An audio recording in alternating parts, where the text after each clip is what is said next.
Hello, a very warm welcome. Calicut University First Sem BA BSc Text Gadyatara. It has got 5 chapters in all. അതിൻ്റെ എല്ലാ 5 ചാപ്റ്റേഴ്സിൻ്റെയും questions and answers നമ്മൾ പലപ്പോഴായി ചാനലിൽ upload ചെയ്തിരുന്നു. This video has got all the 5 chapters together. ഈ 5 ചാപ്റ്റേഴ്സിൻ്റെയും notes voice over ഇല്ലാതെയും ചാനലിൽ uploaded ആണ്.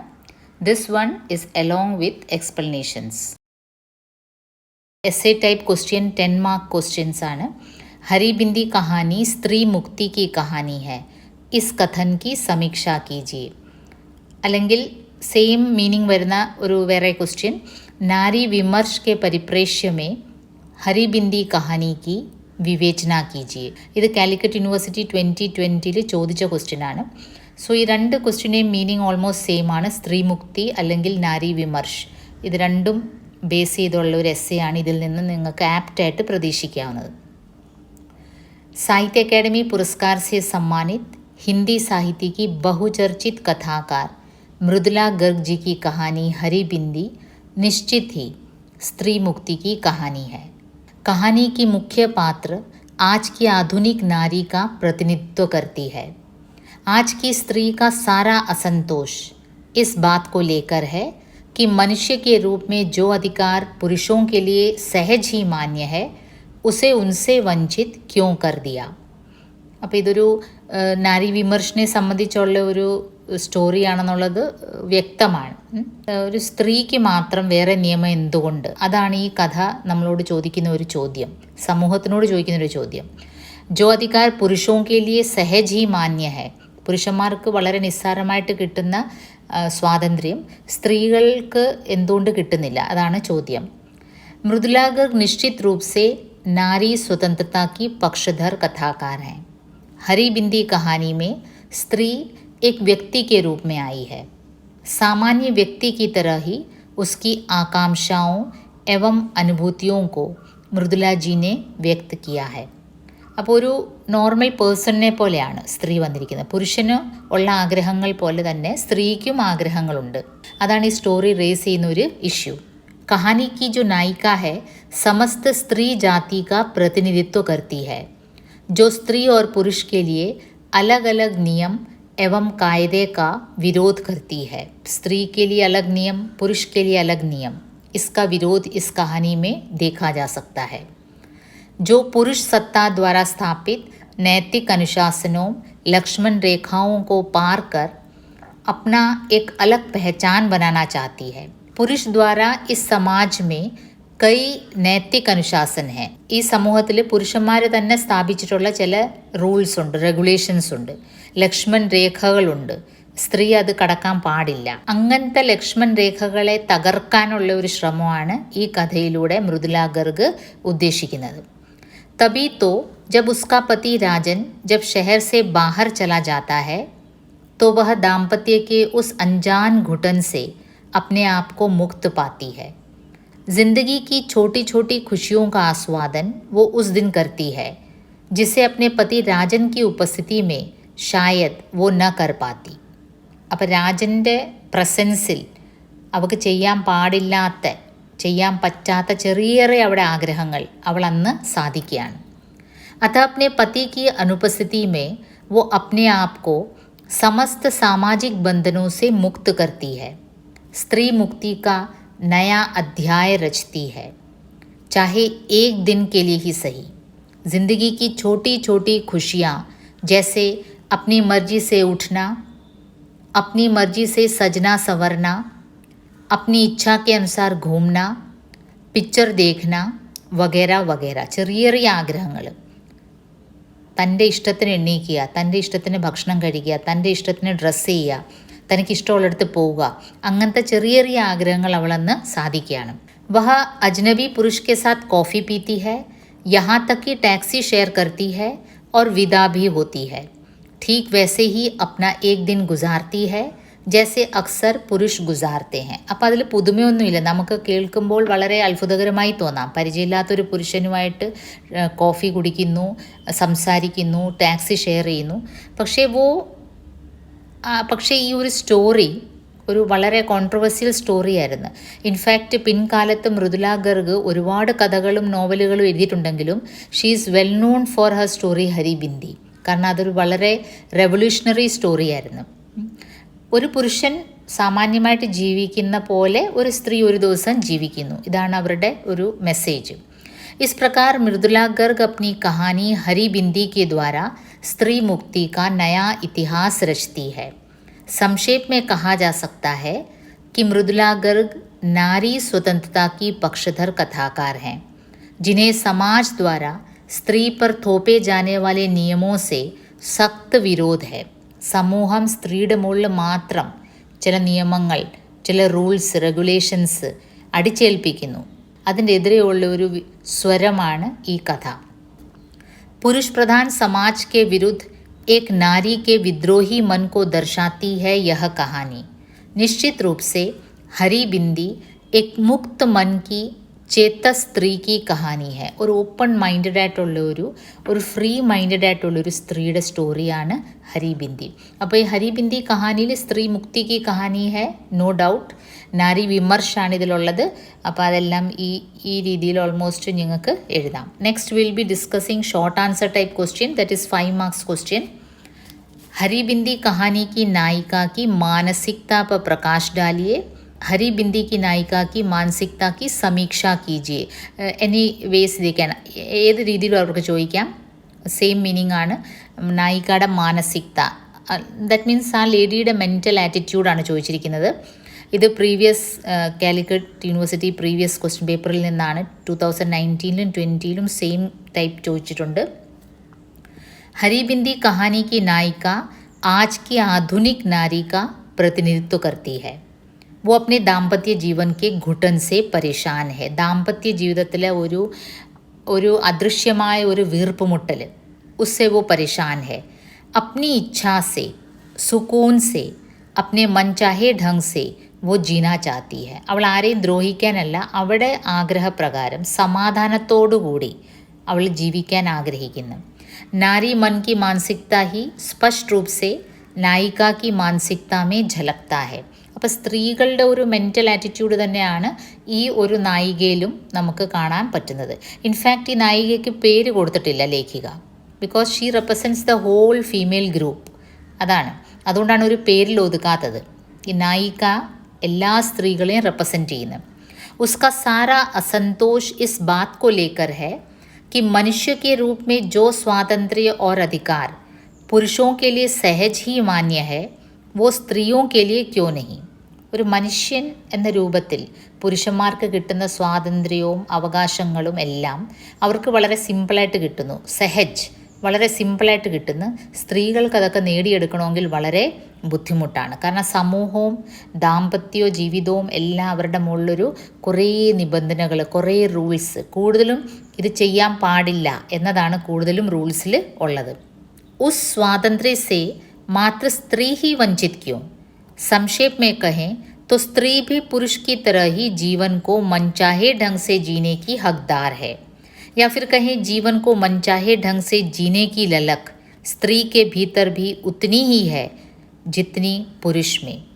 തൻ്റെ ആഗ്രഹം അനുസരിച്ച് ജീവിക്കാനുള്ള ആഗ്രഹം, ആ ഒരു അതിയായ ആഗ്രഹം പുരുഷൻ്റെ മനസ്സിലുള്ളതുപോലെ തന്നെ സ്ത്രീയുടെ മനസ്സിലുണ്ട് എന്ന് സ്ഥാപിക്കുകയാണ് ഈ ഹരി ബിന്ദി കഥയിലൂടെ നമ്മുടെ എഴുത്തുകാരി മൃദുല ഗർഗ്.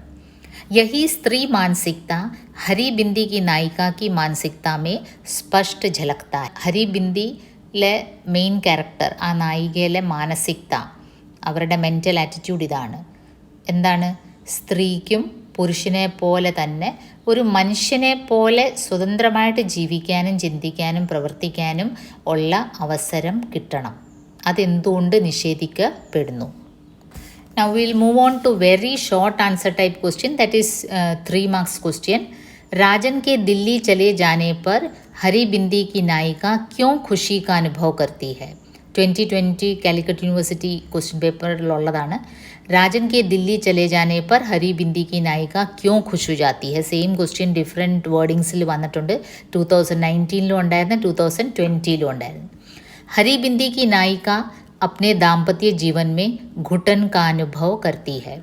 उसे इस बात का एहसास होता है कि अपने पति राजन की उपस्थिति में वो अपनी ज़िंदगी अपनी इच्छा के अनुसार नहीं जी पाएगी. ഹസ്ബൻഡ് രാജൻ്റെ പ്രസൻസിൽ അവൾക്ക് ഇഷ്ടമുള്ള രീതിയിലുള്ള ജീവിതം അവൾക്ക് ജീവിക്കാൻ പറ്റത്തില്ല എന്നുള്ളൊരു ഫീലിംഗ് അവൾക്ക് ഉണ്ട്. अतः राजन के दिल्ली चले जाने पर वह खुशी का അനുഭവ करती है. അതുകൊണ്ട് ഒരു ദിവസം ഹസ്ബൻഡിൻ്റെ ആബ്സെൻസ് കിട്ടിയപ്പോൾ അതങ്ങ് ആഘോഷിക്കാൻ തന്നെ അവൾ തീരുമാനിക്കും. इसीलिए वो खुश हो जाती है. खुशी का अनुभव इसीलिए उसे होता है. जो परतंत्र है उसे जब स्वतंत्रता मिलती है तो वो नेचुरली खुश होगी അല്ലേ. സ്വാതന്ത്ര്യം കിട്ടുന്നവർ, ഇപ്പോൾ സ്വാതന്ത്ര്യം ഇല്ലാത്തവർക്ക് സ്വാതന്ത്ര്യം കിട്ടുമ്പോൾ നാച്ചുറലി അവർ ഹാപ്പി ആവും. कम से कम एक दिन तो अपनी मर्जी के अनुसार जी पाएगी. ഒരു ദിവസമെങ്കിൽ ഒരു ദിവസം അവിടെ ആഗ്രഹം അനുസരിച്ച് അവൾക്ക് ജീവിക്കാൻ പറ്റുമല്ലോ. അതാണ് രാജൻ ദില്ലി പോയപ്പോൾ അവൾ ഹാപ്പി ആവുന്നത്. नेक्स्ट क्वेश्चन, राजन की अनुपस्थिति में हरी बिंदी की नायिका क्या क्या करती है. ഇനിയും ഹസ്ബൻഡിൻ്റെ ആബ്സെൻസിൽ എന്തൊക്കെയാണ് ആ സ്ത്രീ ചെയ്യുന്നത്. अपने पति राजन की अनुपस्थिति में हरी बिंदी की नायिका अपनी मर्जी से उठती है, अपनी मर्जी से साज श्रृंगार करती है, जहांगीर आर्ट गैलरी देख आती है, अपनी पसंद का भोजन रेस्तरां में खाती है, अपनी पसंद का पिक्चर देखती है और वहाँ मुलाकात हुए अजनबी पुरुष के साथ रेस्तरां में कॉफ़ी पीती है. उसी अजनबी के साथ टैक्सी शेयर कर घर लौट आती है. അപ്പോൾ ഇത് കുറേ വർഷം മുമ്പേ എഴുതിയ ഒരു സ്റ്റോറിയാണ് കേട്ടോ. അവരുടെ ഒരു ഏർലി പീരീഡിലെ സ്റ്റോറിയാണ്. മൃദുല ഗർഗിൻ്റെ റൈറ്റിങ്സിൽ ഒരു ഏർലി സ്റ്റോറിയാണിത്. അന്നത്തെ കാലത്ത് 90s-ലും 80s-ലും ഒക്കെ ഇങ്ങനെ ലേഡീസ് ഒറ്റയ്ക്ക് റെസ്റ്റോറാൻ പോവുക, ഒറ്റയ്ക്ക് പിക്ചർ കാണാൻ പോവുക, ഇപ്പം പോസിബിളാണ്. ഇപ്പം അതൊക്കെ പോസിബിളാണ്, നമുക്കറിയാം, നമ്മൾ എൻജോയ് ചെയ്യുന്ന ഫ്രീഡം. പക്ഷേ അന്ന് അങ്ങനെയൊന്നും സ്ത്രീകൾക്ക് സങ്കല്പിക്കാൻ കൂടി പറ്റില്ലായിരുന്നു. ഇന്നും നമ്മുടെ ഉൾപ്രദേശങ്ങളിലെ ഹൗസ് വൈഫ്സിനും ഗ്രാമങ്ങളിലെ സ്ത്രീകൾക്കൊന്നും ഇതൊക്കെ സങ്കല്പിക്കാൻ പറ്റാത്ത ഒരു ഫ്രീഡമാണ്. സോ ജിന്ദഗി കി ഛോട്ടി ഛോട്ടി ഖുഷിയാ, ലൈക്ക് അപ്നി മർജി സെ ഉഠ്ന, തൻ്റെ സമയം എടുത്ത് എണീക്കുക, തനിക്കിഷ്ടമുള്ള ഭക്ഷണം റെസ്റ്റോറൻറ്റിൽ നിന്ന് ഓർഡർ ചെയ്യുക, തനിക്കിഷ്ടമുള്ള സിനിമ കാണുക, തനിക്കിഷ്ടമുള്ള ആർട്ട് ഗാലറി കാണുക, ഇതൊക്കെ തന്നെയാണ് ഹരി ബിന്ദി കി നായിക ചെയ്തത്. മര്യാദ കാ ഉല്ലംഘൻ വോ കഭി नहीं करती, അജ്നബി സെ മിൽത്തി ഹൈ ലേക്കിൻ മിൽക്കർ ബിഛുഡ് ബി ജാത്തി ഹൈ. അതിനൊരു വേറെ ആംഗിളിൽ ഒന്നും തന്നെ അവിടെ സംഭവിക്കുന്നില്ല. मैंने आज से पहले, नेक्स्ट क्वेश्चन, मैंने आज से पहले किसी को हरी बिंदी लगाए नहीं देखा. यह प्रसंग किस रचना का है? यह प्रसंग कौन किससे कहता है? നെക്സ്റ്റ് ഒരു പ്രൊബബിളി ചോദിക്കുന്ന ചോദ്യം ഇതേപോലത്തെ അനോട്ടേഷൻ ടൈപ്പ് സെൻറ്റൻസ് തന്നിട്ട്, ചാപ്റ്ററിനുള്ളിലെ സെൻറ്റൻസ് തന്നിട്ട് ആരോട് പറഞ്ഞു, അത് യൂഷ്വലി 3 മാർക്സ് ക്വസ്റ്റ്യൻസ് ചോദിക്കാറുണ്ട്. അപ്പം मैंने आज से पहले किसी को हरी बिंदी लगाई नहीं देखा, यह प्रसंग किस कहानी की है? हरी बिंदी कहानी की है. कौन किससे कह रहा है? अजनबी पुरुष है जो हरी बिंदी की नायिका से विदा लेते वक्त कहता है. उसे लगा जीवन में पहली बार वह ऐसे इंसान के साथ बैठी है जो यह नहीं जानना चाहता कि उसके पति हैं या नहीं. यह प्रसंग किस रचना का है? इसका रचनाकार कौन है? 2019 ചോദിച്ചൊരു ചോദ്യമാണ്. यह प्रसंग हरी बिंदी कहानी की है और रचनाकार हैं सशक्त महिला लेखिका मृदुला गर्ग. ओके. और മൃദുല ഗർഗ് की പ്രസിദ്ധ കൃതിയാണ്. നാച്ചുറലി എല്ലാ ഓതറിൻ്റെയും 2-3 രചനകളുടെ പേരെങ്കിലും പഠിച്ചിരിക്കണം. അപ്പം നിങ്ങൾക്ക് ടെക്സ്റ്റിൽ തന്നിരിക്കുന്നത് തന്നെ ദുനിയാ കാ കായദ, ടുക്കട ടുക്കട ആദ്മി, ഷെഹർ കെ നാം, ഗ്ലേഷ്യർ സെ എക്സെട്ര. ഓക്കെ. സോ आज हम बहुचर्चित दलित लेखक ओम प्रकाश वाल्मीकि जी की कहानी शव यात्रा पर चर्चा करेंगे. उस चैप्टर में से जो भी प्रोबेबल क्वेश्चंस आने की संभावना है उस पर विचार विमर्श करेंगे. Calicut university first sem BA BSc കുട്ടികളുടെ സെക്കൻഡ് ലാംഗ്വേജ് ഹിന്ദി ഇൻക്ലൂഡഡ് ആണ് ഈ ചാപ്റ്റർ. ഈ ഒരു കഥ വളരെ സിമ്പിൾ കഥയാണ്. ഇതിൽ പ്രത്യേകിച്ച് ഡിഫിക്കൽട്ടി ഒന്നും ഇല്ല. അപ്പോൾ ഇതിൽ മോസ്റ്റ് പ്രൊബേബിളായിട്ട് ചോദിക്കാവുന്ന ഒരു ചോദ്യം എസ്സേ ടൈപ്പ് ക്വസ്റ്റ്യൻ നമ്മൾ ആദ്യം ഡിസ്കസ് ചെയ്യാണ്. 10 മാർക്സ് ക്വസ്റ്റ്യൻസ് ആണ്. 10 മാർക്സ് ക്വസ്റ്റ്യൻ ആണ്. ക്വസ്റ്റ്യൻസിലേക്ക് കടക്കുന്നതിന് മുമ്പ് ഒരു കാര്യം ഒന്നുകൂടെ ഓർമ്മിപ്പിക്കുകയാണ്, ശവയാത്ര നമ്മുടെ ചാനലിൽ അപ്ലോഡഡ് ആണ്. ആദ്യം നിങ്ങൾ ആ കഥ വായിക്കുക, ആസ്വദിച്ച് വായിക്കുക. കാരണം ലിറ്ററേച്ചർ മറ്റ് സബ്ജക്ട്സിനെ പോലെയല്ല, നമുക്ക് എൻജോയ് ചെയ്ത് പഠിക്കാവുന്ന ഒരു സബ്ജക്റ്റാണ്. So first you read the chapter, then you go through the videos and then you come back to the question answer session. ഈ ഒരു കഥ എടുക്കുന്നതിന് മുമ്പ് ഒരു കാര്യം പറയേണ്ടത് അത്യാവശ്യമാണ്. ഒരു 1960s ആണ് ഈ ദളിത് റൈറ്റിങ്സ് കണ്ടു തുടങ്ങിയത്, ദളിത് ലിറ്ററേച്ചർ. അവരുടെ സിറ്റുവേഷൻ, ജാതി അടിസ്ഥാനമായിട്ട് അവരോട് കാണിക്കുന്ന വിവേചനം, ഇതെല്ലാം സാഹിത്യത്തിൽ പ്രകടമായിട്ട് വന്നത് ഒരു 1960s 70s. അതിൻ്റെ ഒരു പ്രോമിനൻറ്റ് റൈറ്ററാണ് ഓം പ്രകാശ് വാൽമീകി. അപ്പോൾ അദ്ദേഹത്തിൻ്റെ ഒരു ഓട്ടോബയോഗ്രാഫി ഉണ്ട്, ജൂഠൻ. അതെല്ലാ ലാംഗ്വേജസിലും ട്രാൻസ്ലേറ്റഡുമാണ്. നിങ്ങളൊരു മസ്റ്റ് റീഡ് ഒരു ബുക്കാണ്. ഒരു ദളിത് ആത്മകഥയെങ്കിലും നിങ്ങൾ ജീവിതത്തിൽ വായിച്ചിരിക്കണം, അത് വളരെ നല്ലതാണ്. So moving on to this story, ഇതും ഒരു വളരെ കോൺട്രവേഴ്സ്യൽ സ്റ്റോറിയാണ്. In a sense, Dalit writings വന്നപ്പം സവർണർ അല്ലെങ്കിൽ ഉന്നത കുല ജാതിയിൽപ്പെട്ട ആൾക്കാർ ഈ താന്ന ജാതിക്കാരോട് ചെയ്യുന്ന വിവേചനമാണ് കൂടുതലും ദളിത് റൈറ്റിങ്സിൽ വന്നത്. But this one is totally different. ഒരു ദളിത് വിഭാഗത്തിലെ ആൾക്കാർ തന്നെ അവരുടെ ഉള്ളിൽ തന്നെ പിന്നെയും ഉയർന്ന ജാതിയും താഴ്ന്ന ജാതിയും ഉണ്ടെന്നുള്ളതാണ് ഈ കഥ സൂചിപ്പിക്കുന്നത്. അപ്പോൾ ആ ഒരു സെൻസിൽ ഈ ഒരു കഥ ഒരു ഐ ഓപ്പണറാണ്. സവർണർ മാത്രമല്ല ദളിതരെ ചൂഷണം ചെയ്യുന്നത്, അല്ലെ അവരെ ഇൻസൾട്ട് ചെയ്യുന്നത്. ഈവൻ ദളിതരുടെ ഇടയ്ക്ക് തന്നെയും തൊട്ടുകൂടായ്മയും അൺടച്ചബിലിറ്റി, സോ കോൾഡ് അൺടച്ചബിലിറ്റി എല്ലാം നിലനിൽക്കുന്നു.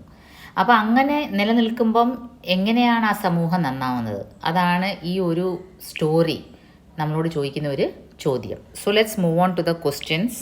ശവയാത്ര കഹാനിയുടെ സാരാംശ്, അതല്ല എങ്കിൽ അതിൻ്റെ സമീക്ഷയാണ്. 2019 കാലിക്കറ്റ് യൂണിവേഴ്സിറ്റി ക്വസ്റ്റ്യൻ പേപ്പറിലുള്ള ഒരു ക്വസ്റ്റ്യനാണ്. शवयात्रा बहुचर्चित दलित लेखक ओम प्रकाश वाल्मीकि जी की कहानी है, जो हमारे समाज में व्याप्त छुआछूत नामक कुप्रथा पर आधारित है. छुआछूत मीन्स अनटचबिलिटी, തൊട്ടുകൂടായ്മ.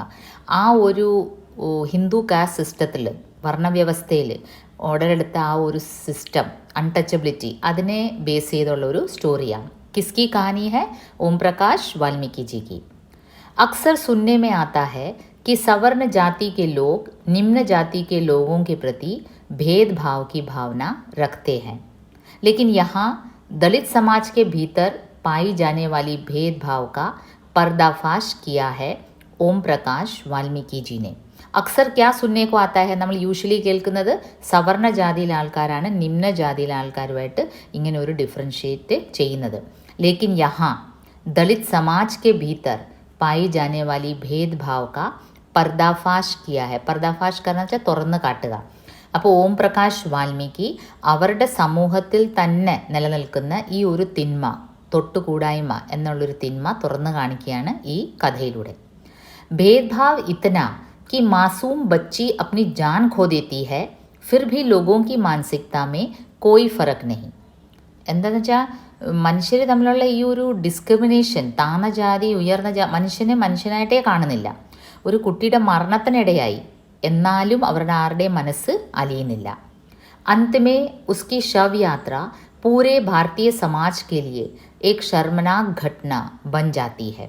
ആ സ്റ്റോറിയുടെ എൻഡിങ്, നിങ്ങൾ സ്റ്റോറി വായിച്ചവരാണ്, ആ ഫാമിലി, കുട്ടിയുടെ അച്ഛനും അമ്മയൊക്കെയാണ് അവസാനം ഈ ബോഡിയും തോളിലേറ്റി ആ ദുഃഖാവസ്ഥയിൽ പോലും ഇതെല്ലാം കൂടെ കത്തിക്കാനുള്ള വിറകും എല്ലാം, ഈ 4 പേരാണ് ഒരു ശവയാത്രയിൽ പങ്കെടുക്കുന്നത്.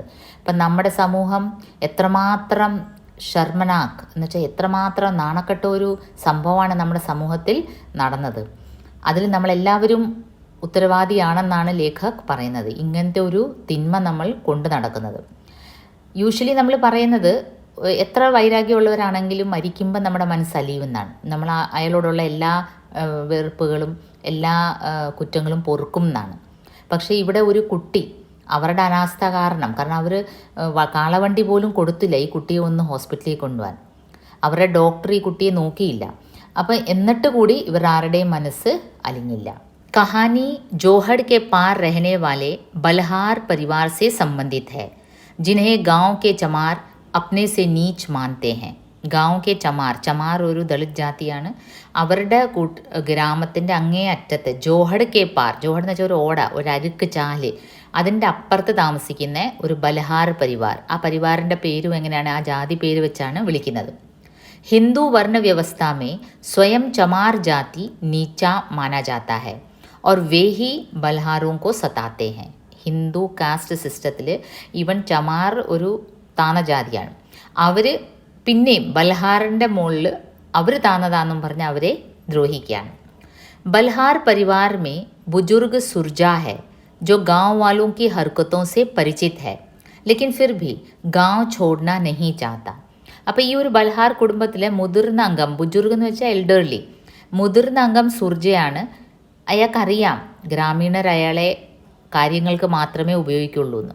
അയാൾക്കൊരു റെസ്പെക്റ്റും തരില്ല, സ്നേഹിക്കില്ല എന്നൊക്കെ അറിയാം. എന്നിരുന്നാലും അയാൾക്ക് ആ ഗ്രാമം വിടാൻ താല്പര്യമില്ല.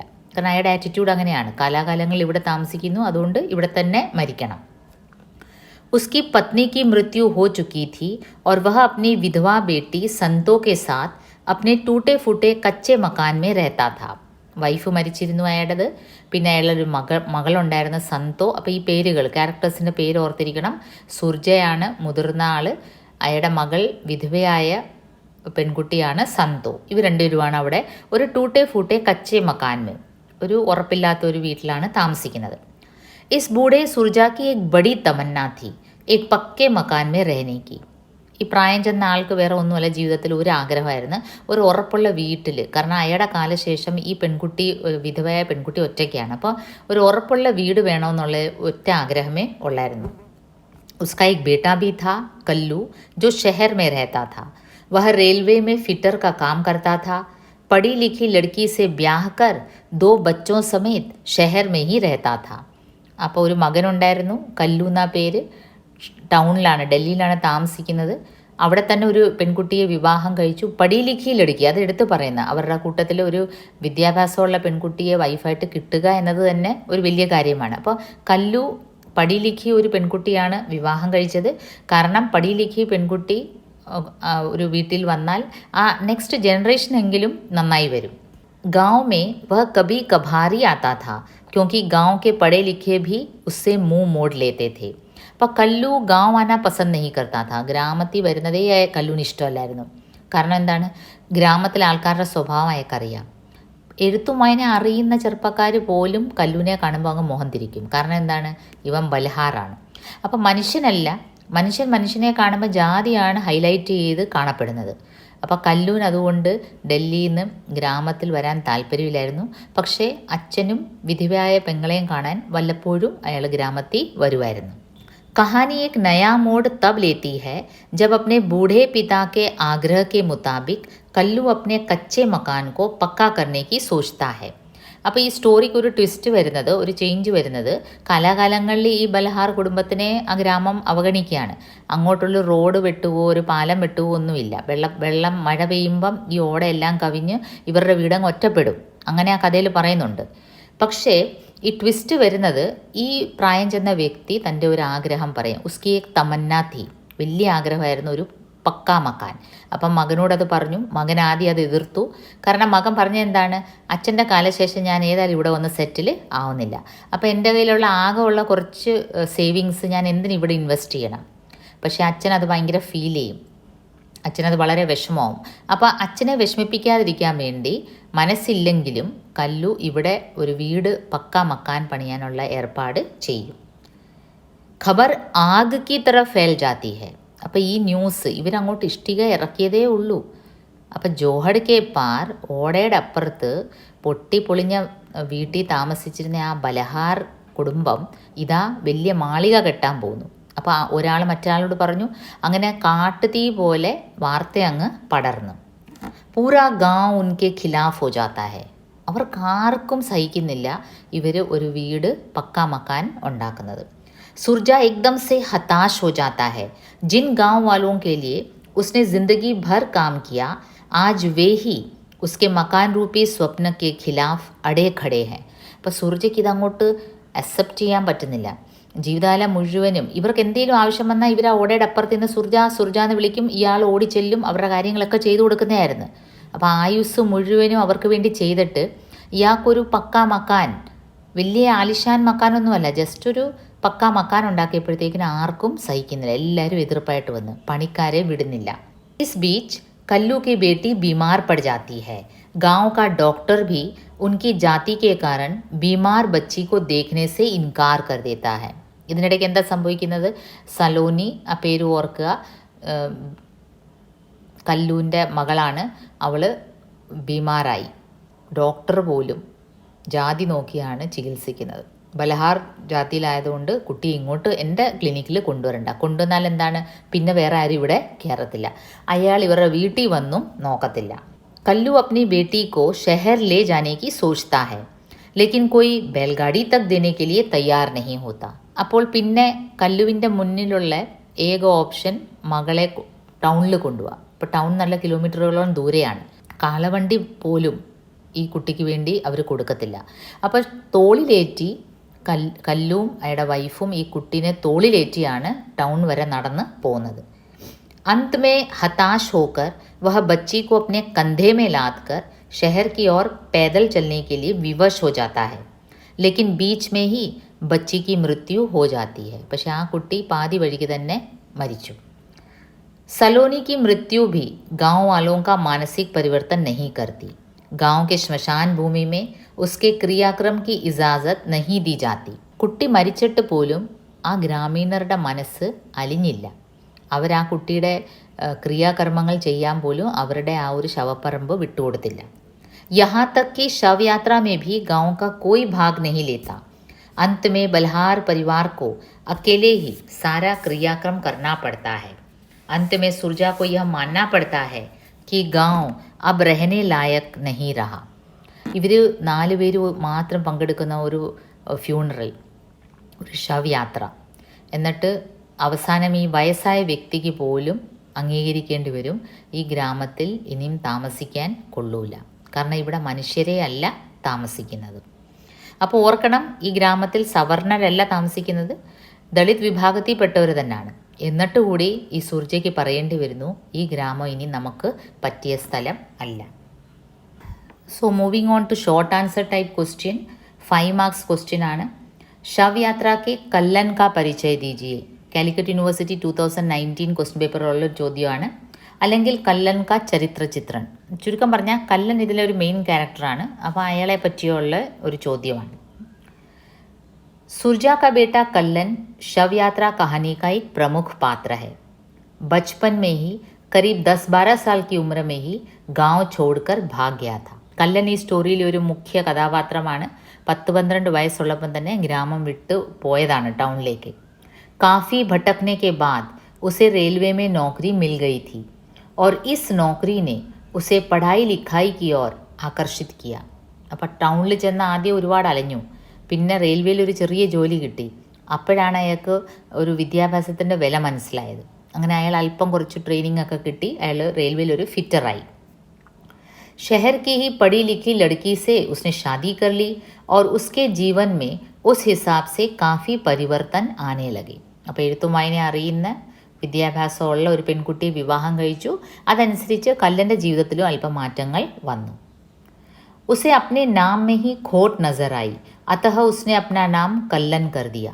അപ്പോൾ ഈ കല്ലു എന്ന പേര് തന്നെ, കാല, ആദ്മി, കല്ലു, ഇതൊക്കെ ഈ പേരിൽ തന്നെ ഒരു ഇൻഫീരിയോറിറ്റി കോംപ്ലക്സ് ഉള്ള പേരുകളുണ്ടായിരുന്നു പണ്ട് ഇവർക്ക്. അപ്പോൾ കല്ലുവിന് ടൗണിൽ ചെന്നപ്പോഴാണ് അതിൻ്റെ ഒരു കുറവ് മനസ്സിലായത്. തൻ്റെ പേര് തന്നെ ഇൻഫീരിയറാണ്. അപ്പോൾ അതുകൊണ്ട് അവൻ പേര് മാറ്റി കല്ലനാക്കി. उसे अपने नाम में ही खोट नजर आई, अतः उसने अपना नाम कल्लन कर दिया. वह गांव कभी कभार ही जाता था क्योंकि वह उनकी मानसिकता को जानता था. ഗ്രാമീണരുടെ മെൻറ്റാലിറ്റി, മാനസികത അവൻ അറിയാമായിരുന്നു, നന്നേ അറിയാമായിരുന്നു. അതുകൊണ്ട് അവൻ വല്ലപ്പോഴുവേ ഗ്രാമത്തിൽ പോകത്തുള്ളൂ. പോകുമ്പോഴെന്താണ്, ആരും അവനോട് മിണ്ടാറില്ല, അവനെ അങ്ങ് ഒറ്റപ്പെടുത്തും. अपने परिवार के प्रति कर्तव्यों को वह अच्छी तरह निभाता था. अपनी बहन संतो के विवाह का सारा खर्च उसी ने निभाया था. വല്ലപ്പോഴുവേ പോകത്തുള്ളായിരുന്നു, പക്ഷേ കല്ലൻ തൻ്റെ കുടുംബത്തിലെ ഉത്തരവാദിത്തങ്ങളൊക്കെ ചെയ്യുമായിരുന്നു. പെങ്ങളുടെ വിവാഹത്തിൻ്റെ ചിലവെല്ലാം കല്ലനാണ് നടത്തിയത്. न चाहते हुए भी अपने पिता की इच्छा पूर्ति के लिए पक्का मकान बनवाने की सोचता है. അത് കല്ലൻ്റെ ഒരു ക്യാരക്ടറിൻ്റെ ഒരു പ്രത്യേകതയായിട്ടാണ്. എന്നല്ല സ്വയം താല്പര്യമില്ല ഗ്രാമത്തിൽ സെറ്റിൽ ചെയ്യാൻ, പക്ഷേ അച്ഛൻ്റെ ആഗ്രഹം, അച്ഛനെ വിഷമിപ്പിക്കണ്ട എന്ന് വിചാരിച്ച് ഗ്രാമത്തിൽ തന്നെ ഒരു വീട് പണിയാൻ തീരുമാനിക്കും. अंत में अपनी बेटी सलोनी को ही खो बैठता है. उसके मन में दलितों के प्रति गहरी वितृष्णा जाग उठती है. അയാളുടെ മകളെയാണ് അയാൾക്ക് അവസാനം ഈ കർമ്മത്തിൽ നഷ്ടപ്പെട്ടത്. ഈ ഒരു പ്രക്രിയയിൽ ഗ്രാമത്തിലൊരു അച്ഛനൊരു വീട് പണിഞ്ഞു കൊടുക്കണം എന്നുള്ള പ്രക്രിയയിൽ കല്ലന് നഷ്ടപ്പെട്ടത് സ്വന്തം മകളെയാണ്, സലോനിയെ. അതിനുശേഷം അയാളുടെ മനസ്സിൽ ഈ ദളിതരോട് തന്നെ ആകെ ഒരു വിതൃഷ്ണ, ഒരു വെറുപ്പ് അങ്ങ് ഉളവായി. ഉസേ ലഗ്താ ഹൈ कि अंबेडकर जयंती के तमाम भाषण केवल दिखावा मात्र था. അംബേദ്കർ ജയന്തി, ബാബാ സാഹബ് അംബേദ്കർ, ദളിതോं के മസീഹ, ദളിതരുടെ ഏറ്റവും വലിയ ആളാണ് അംബേദ്കർ. അംബേദ്കറിൻ്റെ ജയന്തിയിൽ ഓരോ സ്റ്റേജിലൊക്കെ ഓരോ ദളിതർ പ്രസംഗിക്കും. നമ്മളോടുള്ള ഐത്തം, തൊട്ടുകൂടായ്മ ഒക്കെ നമ്മൾ ചെറുത്ത് നിൽക്കണം, നമ്മുടെ അധികാരങ്ങൾക്ക് വേണ്ടി ഫൈറ്റ് ചെയ്യണം എന്നൊക്കെ ഘോരഘോരമായി പ്രസംഗങ്ങൾ കല്ലൻ ടൗണിൽ കേട്ടിട്ടുണ്ട്, സിറ്റിയിൽ. അതെല്ലാം പൊള്ളയായ പ്രസംഗങ്ങളായിരുന്നെന്ന് കല്ലൻ അന്ന് തോന്നും. കാരണം ഇവർ തമ്മിൽ തന്നെ ഈ ഒരു ഐത്തം കൊണ്ടാടുന്ന സ്ഥിതിക്ക് ഇവർക്ക് എങ്ങനെയാണ്, ഈ സമൂഹത്തിന് എങ്ങനെയാണ് മോചനം? അപ്പോൾ ആ ഒരു ദളിത് സമൂഹത്തിനോട് തന്നെ, ദളിതായ കല്ലന് തന്നെ ആകെ ഒരു വെറുപ്പ് ഉളവായി. സോ അതാണ് കല്ലൻ സോ ഇത്രയൊക്കെയാണ് നമ്മൾ കല്ലൻ്റെ പരിചയം. നെക്സ്റ്റ് ക്വസ്റ്റ്യൻ, शव यात्रा कहानी में अभिव्यक्त സാമാജിക് സമസ്യാവും കാ ഉല്ലേഖ് കീജിയെ. ഈ കഹാനിയിൽ എന്തൊക്കെ സോഷ്യൽ ഇഷ്യൂസാണ് റേസ് ചെയ്തത്? കാലിക്കറ്റ് യൂണിവേഴ്സിറ്റി 2019 ചോദിച്ച ചോദ്യമാണ്. നാച്ചുറലി ഈ ഒരു ചാപ്റ്ററിൽ നിന്ന് നിങ്ങൾക്ക് എക്സ്പെക്റ്റ് ചെയ്യാവുന്നൊരു ചോദ്യമാണ്. കാരണം ഇതിലെല്ലാം സോഷ്യൽ ഇഷ്യൂസ് ഏറ്റവും വലിയത് ഈ ജാതി വെച്ച് മനുഷ്യനെ അളക്കുന്നത്, മനുഷ്യനെ അല്ല നോക്കുന്നത്, ജാതിയാണ് മുന്നിട്ട് നിൽക്കുന്നത്. शव यात्रा हिंदी के बहुचर्चित दलित लेखक ओम प्रकाश वाल्मीकि जी की रचना है, जिसमें उन्होंने दलित समाज में ही व्याप्त सामाजिक समस्याओं का पर्दाफाश किया है. ദളിത് സമൂഹത്തിൽ തന്നെ ഉള്ള സോഷ്യൽ ഇഷ്യൂസിനെയാണ് റേസ് ചെയ്തിരിക്കുന്നത്. दलित विभाग के लोग जिन्हें हिंदू वर्ण व्यवस्था में स्वयं छुआछूत के कारण समाज में अपमानित होना पड़ता है, वे ही दूसरों के प्रति समान मानसिकता लिए हुए है. ഏറ്റവും വലിയ ഇഷ്യൂ എന്താണ്? ഹിന്ദു വർണ്ണ വ്യവസ്ഥയിൽ ദളിതർ ഏറ്റവും താഴ്ന്നതാണ്, ശൂദ്രരായിട്ട് കണക്കാക്കപ്പെടുന്നു, തഴയപ്പെടുന്നു, സമൂഹത്തിൽ സൈഡ് ലൈൻ ചെയ്യപ്പെടുന്നു, അടിച്ചമർത്തപ്പെടുന്നു. അവരുടെ സമൂഹത്തിൻ്റെ ഉള്ളിൽ തന്നെ ഈ എല്ലാ പ്രക്രിയകളും നടക്കുന്നുണ്ട്. ചമാർ സമാജ് കെ പഠേ ലിഖേ ലോഗോं के मन में भी यही मानसिकता है. എന്തിനധികം പറയുന്നത്? ചമാർ സമൂഹത്തിലുള്ള എഴുത്തും വായന അറിയുന്ന യുവാക്കളുടെ മനസ്സിലും ഈ ആറ്റിറ്റ്യൂഡ് തന്നെ ആണ്. यहाँ तक कि डॉक्टर भी मरीजों की जांच जात देख कर करता है. വേറൊരു സോഷ്യൽ ഇഷ്യൂ, ഡോക്ടർ പ്രൊഫഷനിൽ തന്നെ ഒരിക്കലും ഒരു രോഗിയെ സമ്പത്തനുസരിച്ചോ അല്ലെങ്കിൽ ജാതി അനുസരിച്ചോ നിറമനുസരിച്ചോ ഒന്നും ഡിസ്ക്രിമിനേറ്റ് ചെയ്യാൻ പാടില്ല എന്നാണ് അവർ ഓർത്തെടുക്കുന്നത്. പക്ഷേ ഡോക്ടർ പോലും ജാതി അടിസ്ഥാനത്തിലാണ് ചികിത്സിക്കുന്നത്. ഇൻസാൻ കോ ഇൻസാനിയത്ത് की हैसियत से न देखकर ജാതി की हैसियत से देखना ही सबसे बड़ी സാമാജിക് സമസ്യ है. മനുഷ്യനെ മനുഷ്യനായിട്ട് കാണാതെ ജാതിയുടെ അടിസ്ഥാനത്തിൽ കാണുക, പെരുമാറുക, അതാണ് ഈ ശവ് യാത്ര കഹാനി മേ അഭിവ്യക്ത് सबसे बड़ी सामाजिक समस्या. So we will move on to very short answer type question, 3 marks question. कल्लन क्यों अपने पिता को अपने साथ दिल्ली ले जाना चाहता है? Even this question was asked in 2019. Kallen ഗാവ് വാലോं के व्यवहार से കല്ലന് നല്ലപോലെ ഗ്രാമീണരെ അറിയാമായിരുന്നു. വഹ अच्छी तरह जानता था कि गांव में कभी उन्हें प्यार और इज्जत नहीं मिलेगा. കല്ലന് നല്ലപോലെ അറിയായിരുന്നു ഈ ഗ്രാമത്തിൽ താമസിക്കുകയാണെങ്കിൽ അവൻ ഒരിക്കലും റെസ്പെക്റ്റും കിട്ടില്ല, സ്നേഹവും കിട്ടില്ല. യഥാ കഥാ ജബ് भी वह गांव आता तो वह पाता कि गांव के पढ़े लिखे भी उससे मुंह मोड़ लेते थे. इन्हीं कारणों से वह अपने पिता सुरजा को ദില്ലി ലേ ജാന ചാത്താ താ. വല്ലപ്പോഴും ഗ്രാമത്തിൽ വന്ന ഗ്രാമത്തിലെ ചെറുപ്പക്കാർ പോലും, ഇച്ചിരി വിദ്യാഭ്യാസം ഉള്ളവർ പോലും ഇവനെ നോക്കിയാൽ ഇവനെ അങ്ങ് അവോയ്ഡ് ചെയ്യും, മൈൻഡ് ചെയ്യത്തില്ല, ഒറ്റപ്പെടുത്തും. അപ്പോൾ അങ്ങനെയുള്ളിടത്ത് അച്ഛൻ എന്തിനാണ് താമസിക്കുന്നത്? നമ്മളെ ഒരിക്കലും ഇവർ അംഗീകരിക്കില്ല. അതുകൊണ്ട് കല്ലൻ അപ്നെ പിതാക്കോ അപ്നെ സാത്ത് ദില്ലി ലേ ജാന ചാത്താ താ. നെക്സ്റ്റ് ക്വസ്റ്റ്യൻ, കല്ലൻ की माँ के समय भी ऐसी ही समस्या आई थी. किस समस्या के बारे में जिक्र हो रही है? കല്ലൻ്റെ അമ്മയുടെ സമയത്തും ഈ ഒരു ഇഷ്യൂ വന്നിരുന്നു. അപ്പോൾ ഇവിടെ എന്ത് ഇഷ്യൂ ആണ് ഡിസ്കസ് ചെയ്യുന്നത്? कल्लन की माँ की मृत्यु के समय भी दाह संस्कार गांव के श्मशान भूमि में की जाने की इजाज़त गांव वालों ने नहीं दी थी. കല്ലൻ്റെ അമ്മ മരിച്ചപ്പോഴും ഇതേപോലെ ഗ്രാമത്തിൽ തന്നെ ശ്മശാന ഭൂമിയുണ്ട്, അവിടെ ഈ ബോഡി കത്തിക്കാൻ അവർ സമ്മതിച്ചില്ല. अंत में गांव से बाहर 3-4 किलोमीटर की दूरी पर ले जाकर क्रियाकर्म करना पड़ा था. അവസാനം അന്നും ഇതുപോലെ അമ്മയുടെ ബോഡി ഗ്രാമത്തിൻ്റെ അങ്ങ് വെളിയിൽ 3-4 കിലോമീറ്റർ നടന്ന് അവിടെ കൊണ്ടുപോയാണ് സംസ്കരിച്ചത്. നെക്സ്റ്റ് ക്വസ്റ്റ്യൻ, ना बेटे मकान तो ये बन के रहेगा, जान दे दूंगा पर यूँ गांव छोड़ के न जाऊंगा. यह कथन किसका है? പ്രസംഗ് വ്യക്തി കീജിയെ. അപ്പോൾ ഇതും നിങ്ങൾക്ക് ഈ ചാപ്റ്ററിൽ നിന്ന് എക്സ്പെക്റ്റ് ചെയ്യാവുന്നതാണ്. So you read the chapter properly. ആരാണ് ഈ ഡയലോഗ് പറഞ്ഞത്, എന്ത് സന്ദർഭത്തിലാണ്, ആരോടാണ് പറഞ്ഞത്? അപ്പോൾ ചാപ്റ്റർ തറവായിട്ട് വായിക്കുന്ന കുട്ടിക്ക് കൃത്യമായിട്ട് മനസ്സിലാവും. യഹ് കഥൻ ശവയാത്ര കഹാനി കാ പാത്ര സുർജാ കാ ഹെ. बलराम सिंह एवं गांव वालों द्वारा उसके मकान बनवाने के खिलाफ चेतावनी दिए जाने पर सुरजा गुस्से में आकर कहता है. ഇപ്പോൾ ബൽറാം സിംഗ് ഗാവിലെ പ്രധാൻ അതുപോലെ മറ്റ് ഗ്രാമീണരെല്ലാം സുർജയുടെ അഗേൻസ്റ്റ് നിൽക്കുന്ന കണ്ടപ്പം ദേഷ്യം വന്നിട്ട് സുർജയ്ക്ക് ഒന്നുകൂടെ വാശിയായി. അപ്പോഴാണ് പറഞ്ഞത്, നാ ബെട്ടെ മക്കാൻ തോ ഇ ബൻ കെ രഹേഗ, ഇനി ഞാൻ വീട് ഉണ്ടാക്കി അടങ്ങും. ജാൻ ദേ ദൂങ്ക, എൻ്റെ ജീവൻ പോയാലും. पर യോं ഗാവ് ചോടിക്കെ ന ജാവുങ്ക, ഞാനിങ്ങനെ പേടിച്ച് ഇവരെ പേടിച്ച് ഞാൻ ഗ്രാമം വിട്ട് പോകാൻ പോകുന്നില്ല. ഞാൻ ഇവിടെ ജനിച്ച് വളർന്നവനാണ്. അപ്പം ഞാൻ ഇവിടെ വീടുണ്ടാക്കിയേ അടങ്ങും. അപ്പം ഞാൻ ഇവിടെ വീടുണ്ടാക്കിയിട്ടേ അടങ്ങും. വഹ ഭലെ ഹി അപ്നി ജാൻ ദേ ദേഗ പർ ഗാവ് ചോഡ്കർ നഹി ജായേഗ.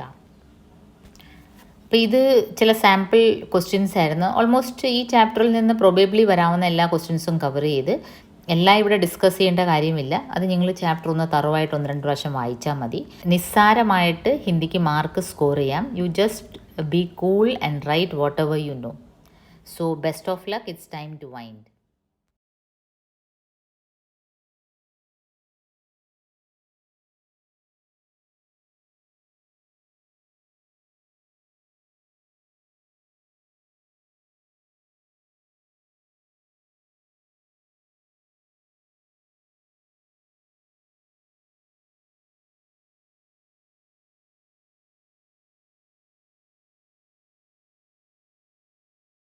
നാഖൂൻ ക്യോं ബഡ്തേ ഹൈ ചാപ്റ്ററിലെ ക്വസ്റ്റൻ ആൻസേഴ്സാണ് ഇന്ന് നമ്മൾ ഡിസ്കസ് ചെയ്തത്. ആദ്യം ഇതിൻ്റെ ചാപ്റ്റർ വായിക്കുക. അല്പം ബോറിംഗ് ചാപ്റ്ററാണ്. Yet you have to read your chapter well. Go through the videos and then come to this question answer session. Okay, ऐसे टाइप क्वेश्चन 10 मार्क्स. नाखून क्यों बढ़ते हैं? निबंध में अभिव्यक्त विचारों का उल्लेख कीजिए. നാഖൂൻ നഖമാണ്, നെയിൽസ്. എന്തുകൊണ്ട് നഖം ഇങ്ങനെ വളർന്നുകൊണ്ടേയിരിക്കുന്നു? നമ്മുടെ നഖം എന്തുകൊണ്ട്, മനുഷ്യരുടെ നഖം എന്തുകൊണ്ട് വളരുന്നു? ഇതാണ് ഈ ഹോൾ എസ്സേയുടെ ടോപ്പിക്. ഉസ്മേ അഭിവ്യക്ത് വിചാരോं का उल्लेख कीजिए. അതിൽ എന്തൊക്കെയാണ് ഓഥർ പറയുന്നത്? हिंदी साहित्य जगत के प्रमुख आलोचक, इतिहासकार एवं निबंधकार हजारी प्रसाद द्विवेदी जी ने अपने निबंध नाखून क्यों बढ़ते हैं में नाखूनों के बढ़ने और मनुष्य सभ्यता के विकास का गहरा संबंध प्रस्तुत किया है. ഈ ഹോൾ എസ്സേയിൽ ഈ ഹസാരി പ്രസാദ് ദ്വിവേദി എന്ന ആലോചക് ഒരു വളരെ ഫേമസ് ക്രിട്ടിക്കായിരുന്നു, ഇതിഹാസ്കാർ, ഹിസ്റ്റോറിയനായിരുന്നു, നിബന്ധകാർ. അദ്ദേഹം നഖങ്ങൾ വളരുന്നതും മനുഷ്യൻ്റെ സഭ്യത, ദറ്റ് മീൻസ് ഹ്യൂമൻ സിവിലൈസേഷൻ, ഇത് രണ്ടും തമ്മിലുള്ള ഒരു അഭേദ്യമായ ബന്ധമുണ്ടെന്നാണ് അദ്ദേഹം ഇതിൽ പറഞ്ഞിരിക്കുന്നത്. ഹസാരി പ്രസാദ് ദ്വിവേദി ഒരു വളരെ സീരിയസ് തിങ്കറായിരുന്നു, ഒരു അക്കാഡമിഷ്യനായിരുന്നു. അപ്പോൾ അദ്ദേഹം ഏതൊരു കാര്യത്തിനും ചെറിയൊരു ടോപ്പിക്കാണെങ്കിലും വളരെ ഡീപ്പായിട്ട് ചിന്തിക്കുന്നൊരു വ്യക്തിയായിരുന്നു. അങ്ങനെ അദ്ദേഹം മനുഷ്യൻ്റെ സിവിലൈസേഷനും നഖവും തമ്മിൽ അഭേദ്യമായ ബന്ധമുണ്ടെന്നാണ് പല കാരണങ്ങൾ നിരത്തി പറഞ്ഞു വെക്കുന്നത്. മനുഷ്യ സഭ്യता के विकास के अलग अलग पहलुओं पर वे इस निबंध में प्रकाश डालते हैं और उस विकास में नाखून की उपयोगिता और उसे काटे जाने की आवश्यकता पर अपना विचार प्रकट करते हैं. ഹ്യൂമൻ സിവിലൈസേഷനിൽ നഖത്തിൻ്റെ പ്രസക്തി എന്തായിരുന്നു, പിന്നീട് നഖം എന്തുകൊണ്ട് മനുഷ്യൻ വെട്ടേണ്ടിയിരിക്കുന്നു, അതിൻ്റെ ആവശ്യകത എന്താണ്, അതാണ് ഈ എസ്സേയിൽ പറയുന്നത്. मनुष्य जब पहले वनों में जंगली जानवरों के बीच रहता था तब नाखून उसके लिए जीवन रक्षा का ज़रूरी साधन था. മനുഷ്യൻ പണ്ട് സിവിലൈസ്ഡ് ആവുന്നതിന് മുമ്പ് മൃഗങ്ങളുടെ കൂടെ ജീവിച്ചപ്പോൾ നഖം മനുഷ്യന് ജീവൻ രക്ഷിക്കാനുള്ള ഒരു ആയുധമായിട്ടായിരുന്നു ഉപയോഗിച്ചിരുന്നത്. വഹ ഉസ്കെ ലിയെ ഏക് അസ്ത്ര കെ സമാൻ ഥാ. ഒരു വെപ്പൺ പോലെയായിരുന്നു, ആയുധം പോലെയായിരുന്നു നഖം. धीरे धीरे मानव हड्डियों, पत्थरों और लोहों से अस्त्र बनाने लगा. तब नाखून की ज़रूरत एक अस्त्र के रूप में कम होने लगा. പിന്നീട് പല ആയുധങ്ങൾ മനുഷ്യൻ ഉപയോഗിച്ചു. എല്ല്, കല്ല്, ഇരുമ്പ് ഇതെല്ലാം കൊണ്ട്, ലോഹം ഇതുകൊണ്ടെല്ലാം അസ്ത്രം ഉണ്ടാക്കാൻ തുടങ്ങിയപ്പോൾ നഖത്തിൻ്റെ ആവശ്യം കുറഞ്ഞു കുറഞ്ഞ് വന്നു. ലേക്കിൻ വിചിത്ര ബാത് തോ യഹ് ഹൈ कि मानव का नाखून अब भी बढ़ रहा है. അപ്പം നഖത്തിൻ്റെ യൂസ് കുറഞ്ഞെങ്കിലും നഖം ഇപ്പോഴും വളർന്നുകൊണ്ടേ ഇരിക്കുന്നു. वो क्यों? इसी प्रश्न पर पूरे निबंध में विचार किया गया है. प्रश्न लेखक की अबोध बालिका ने किया था और लेखक उस विषय पर गंभीरतापूर्वक विचार करते हैं. तब वे इस नतीजे पर पहुंचते हैं कि मनुष्य का नाखून अब भी इसलिए बढ़ रहा है क्योंकि प्रकृति मनुष्य को उसके भीतर वाले अस्त्र से वंचित नहीं कर रही है. ഒരു റീസൺ അദ്ദേഹം കണ്ടെത്തുന്നത് നേച്ചർ തന്നെ, പ്രകൃതി, നമ്മുടെ ഉള്ളിലെ നമുക്ക് ജന്മനാ കിട്ടിയ ഒരു ആയുധമാണ് നഖം. പെട്ടെന്നൊന്ന് ആക്രമിക്കാനും മാന്താനും ഒക്കെ ഉപയോഗിക്കുന്ന ഒരു ആയുധമാണ്. അപ്പം നേച്ചർ നമ്മളെ അതിൽ നിന്ന് ഡിപ്രൈവ്ഡ് ചെയ്യുന്നില്ല. തന്നുകൊണ്ടിരിക്കുന്ന ഒരു ആനുകൂല്യം പ്രകൃതി നമുക്ക് ഇപ്പോഴും തന്നുകൊണ്ട് ഇരിക്കുന്നു. आज भी वह याद दिला देती है कि तुम्हारे नाखून को भुलाया नहीं जा सकता.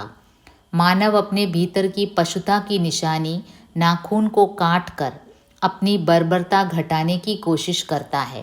അപ്പോൾ മനുഷ്യൻ സിവിലൈസ്ഡ് ആവുന്ന അനുസരിച്ച് അയാൾ ഈ നഖങ്ങൾ വെട്ടി അയാളുടെ ആ ബർബർത്ത മീൻസ് ആ ഒരു വൈൽഡ് ഇൻസ്റ്റിങ്ക്റ്റ്, ഒരു ആനിമൽ ഇൻസ്റ്റിങ്ക്റ്റ്, മനുഷ്യൻ്റെ ഉള്ളിൽ മറ്റുള്ളവരെ ആക്രമിക്കാൻ ഉള്ള ഒരു പ്രവണത, അത് മനുഷ്യനിങ്ങനെ സിവിലൈസ്ഡ് ആവുന്ന അനുസരിച്ച് വെട്ടി നശിപ്പിച്ചുകൊണ്ടേ ഇരുന്നു. ലേക്കിൻ ഹാലത്ത് യഹ് ഹൈ कि मनुष्य की पशुता को जितनी बार काट दो वह मरना नहीं जानती. പക്ഷേ സിറ്റുവേഷൻ എന്താണ്? മനുഷ്യൻ്റെ ആ ഒരു ഉള്ളിലെ ആനിമൽ ഇൻസ്റ്റിങ്ക്റ്റിനെ എത്ര കൊല്ലാൻ നോക്കിയാലും അത് പൂർണ്ണമായിട്ടും പോകത്തില്ല. വഹ ബഡ്ത്തി ജാത്തി ഹൈ ठीक वैसे ही जैसे मानव के भीतर की पशुता बढ़ती जा रही है. നഖങ്ങൾ വളർന്നുകൊണ്ടേയിരിക്കും, കാരണം മനുഷ്യൻ്റെ ഉള്ളിലെ ആനിമൽ ഇൻസ്റ്റിങ്ക്റ്റ് കൂടിക്കൊണ്ടേയിരിക്കുകയാണ്. അപ്പോൾ ഈ മനുഷ്യൻ യുദ്ധം നടത്തുന്നു, വാർ നടത്തുന്നു, പരസ്പരം കൊല്ലുന്നു, വെട്ടുന്നു, ഇതെല്ലാം ഓദർ പറയാണ് മനുഷ്യൻ്റെ ഉള്ളിലെ ആനിമൽ ഇൻസ്റ്റിങ്ക്റ്റാണ്. എത്രയൊക്കെ സിവിലൈസ്ഡ് ആയാലും മനുഷ്യൻ പിന്നെയും ഈ യുദ്ധത്തിൻ്റെ പുറകിൽ, ആയുധങ്ങളുടെ പുറകിൽ പോകുന്നത് ഇതിൻ്റെ ഒരു ഉദാഹരണമാണ്. लेखक यह भी याद दिलाते हैं कि कई साल पहले नाखून को सुकुमार विनोदों के लिए उपयोग में लाया जाता था. उसे विविध आकृतियों में काटना और सजाकर रखना एक कला माना जाता था. പിന്നെ ഈ എസ്സേയിൽ പറയുന്നുണ്ട്, കാമസൂത്രയിൽ മെൻഷൻ ചെയ്തിട്ടുണ്ട് നഖങ്ങളെ എങ്ങനെ അന്നത്തെ കാലത്ത് ഭാരതീയർ പല ഷേപ്പിൽ വെട്ടി അതിനെ മിനുക്കി അതിന് നല്ല നിറമൊക്കെ കൊടുത്ത് നെയിൽ ആർട്ട് പണ്ടേ ഉണ്ടായിരുന്നു, വർഷങ്ങൾ മുമ്പ്. അപ്പോൾ അത് സൂചിപ്പിക്കുന്നത് നഖം മനുഷ്യന് ഒരു അലങ്കാരവും കൂടിയായിരുന്നു. लेखक नाखून को हिंसा का प्रतीक मानते हैं और मानव जाति को हिंसा से दूर रहने का ആഹ്വാൻ करते हैं. നഖം ഒരു ഹിംസയുടെ പ്രതീകമാണ്. ആദ്യം ഒരു ഫൈറ്റിംഗ് മോഡിലേക്ക് വരുമ്പോൾ ആദ്യം നഖം കൊണ്ട് മാന്തുന്ന ഒരു പ്രവണത മനുഷ്യർക്ക് ഉണ്ട്. അപ്പോൾ ആ ഒരു ഹിംസയിൽ നിന്ന്, വയലൻസ് ആണ് നഖം ഓർമ്മിപ്പിക്കുന്നത്. പക്ഷേ എഴുത്തുകാരൻ പറയുന്നത് മനുഷ്യന് വേണ്ടത് ഈ വയലൻസ് എന്ന ചിന്തയിൽ നിന്ന് മാറി നിൽക്കുക. अस्त्र शस्त्र को बढ़ने देना मनुष्य की पशुता की निशानी है. उसे चाहिए कि अपने को संयत रखे. संयत रखना means to be in self control. और मन में घृणा की जो प्रवृत्ति है उसे अपने संयम में रखे. മനുഷ്യൻ്റെ ഉള്ളിൽ വെറുപ്പ് എന്നുള്ളൊരു ഇൻസ്റ്റിങ്ക്റ്റിനെ കൺട്രോൾ ചെയ്ത് വെക്കണമെന്നാണ് അദ്ദേഹം പറയുന്നത്. क्योंकि मानव की चरित्रार्थता प्रेम में है, मैत्री में है, त्याग में है. സ്നേഹം, മൈത്രി, ത്യാഗം ഇതൊക്കെയാണ് ഹ്യൂമാനിറ്റിയുടെ ബേസ്. ഇതായിരിക്കണം ഹ്യൂമാനിറ്റിയുടെ ബേസ് എന്നാണ് അദ്ദേഹം പറയുന്നത്. अपने को सबके मंगल के लिए निशेष भाव से दे देने में है. अपने को सबके मंगल के लिए എല്ലാവരുടെയും നന്മയ്ക്ക് വേണ്ടി എല്ലാവരുടെയും മംഗളിന് വേണ്ടി സ്വയം ഇല്ലാതാകുക, അതായിരിക്കണം മനുഷ്യൻ്റെ അൾട്ടിമേറ്റ് എയിം. ഗാന്ധിജി ഓർ ഗൗതം ബുദ്ധ് ഉസി കി ഓർ ഇഷാര കർ ഗയേ. ഈ രണ്ട് മഹത് വ്യക്തികളെ അദ്ദേഹം എസ്സേയിൽ മെൻഷൻ ചെയ്യുന്നുണ്ട്. ഗാന്ധിജിയും ഗൗതം ബുദ്ധും ഈ ഒരു മെസ്സേജാണ് എല്ലാവർക്കും നൽകിയത്. Moving on to short answer type question, 5 marks question. पुराने ज़माने में भारतवासी नाखून को कैसे सजाते संवारते थे? कुछ 2000 वर्ष पहले 2000 വർഷങ്ങൾ മുമ്പ് भारतवासी नाखूनों को जम के संवारते थे, जिसका उल्लेख वात्स्यायन जी ने कामसूत्र ग्रंथ में किया है. नाखूनों को त्रिकोण, वर्तुलाकार, चंद्राकार आदि विविध आकृतियों में काटा जाता था. ട്രയാങ്കുലർ ഷേപ്പിൽ, ത്രികോണ ഷേപ്പിൽ, വർത്തുലാക്കാർ കർവ് ഷേപ്പിൽ, ചന്ദ്രാകാർ ചന്ദ്രൻ്റെ ഷേപ്പിൽ, ഇതെല്ലാം പല ഷേപ്പിൽ പണ്ടേ ഭാരതവാസികൾ 2000 വർഷം മുമ്പ് തന്നെ അങ്ങനെ വെട്ടി അതിനെ മിനുക്കി. പിന്നെന്ത് ചെയ്യുമായിരുന്നു? नाखूनों को मोम और आलता से रगड़ कर चिकना और लाल बनाया जाता था. मोम മെഴുകുകൊണ്ട് നല്ല അതിനെ സോഫ്റ്റ് ആക്കുമായിരുന്നു നഖത്തിൻ്റെ എൻഡിങ്സിനെ. അതുപോലെ ആൾത്ത തേച്ച് റെഡ് കളർ ആക്കുമായിരുന്നു. അപ്പോൾ ഇതെല്ലാം ഈ जो नाखून काटने की कला को काफ़ी मनोरंजक माना जाता था. വളരെ ഇൻട്രസ്റ്റിംഗ് ആയിട്ടായിരുന്നു ഇതിനെ കണ്ടിരുന്നത്, ഈ നെയിൽ ആർട്ട് ചെയ്യുന്നത്. नाखून क्यों बढ़ते हैं कि लेखक ने मनुष्य की चरितार्थता किसमें पाया है? लेखक हजारी प्रसाद द्विवेदी जी मानते हैं कि सफलता और चरितार्थता में अंतर है. സഫലത, സക്സസ് ആകുക, അതും ചരിതാർത്ഥതയിലും ഡിഫറൻസ് ഉണ്ട്. നമ്മുടെ ഒരു സായുജ്യം അണിയുക എന്ന് പറയുന്നത് ചരിത്രാർത്ഥത, അതിൽ വ്യത്യാസമുണ്ട്. ബാഹ്യ उपकरणों के बाहुल्य से मानव अपने आप को सफल ज़रूर कहता है, लेकिन मनुष्य की चरितार्थता तो प्रेम में है. ബാഹ്യ उपकरणों के बाहुल्य से ഒരുപാട് സാധനങ്ങൾ വാങ്ങിച്ചു കൂട്ടി, കാറ്, വീട്, ലക്ഷറി ഐറ്റംസ് വാങ്ങിച്ചു കൂട്ടുന്നവരെ നമ്മൾ അയാൾ ഭയങ്കര സഫലാണ്, അയാൾ ഭയങ്കര സക്സസ്ഫുൾ ആണെന്ന് നമ്മൾ പറയും. പക്ഷേ യഥാർത്ഥ മനുഷ്യൻ്റെ ആ ഒരു ചരിതാർത്ഥത എന്തിലാണ്? സ്നേഹത്തിലാണ്, മൈത്രിയിലാണ്.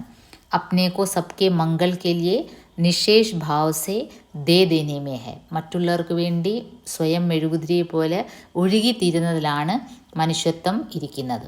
അല്ലാതെ ലക്ഷറി ഐറ്റംസ് വാരി കൂട്ടുന്നതിനെ നമ്മൾ സക്സസ്ഫുൾ എന്ന് പറയാം, പക്ഷേ അത് ചരിതാർത്ഥത അല്ല. नेक्स्ट क्वेश्चन, नाखून क्यों बढ़ते हैं निबंध के लेखक की दृष्टि में इंडिपेंडेंस और स्वाधीनता में क्या अंतर है? ഇതും പ്രീവിയസ് 2019 യൂണിവേഴ്സിറ്റി എക്സാമിന് ചോദിച്ച ചോദ്യമാണ്. ഇൻഡിപെൻഡൻസ് കാ അർത്ഥ ഹൈ അനധീനത.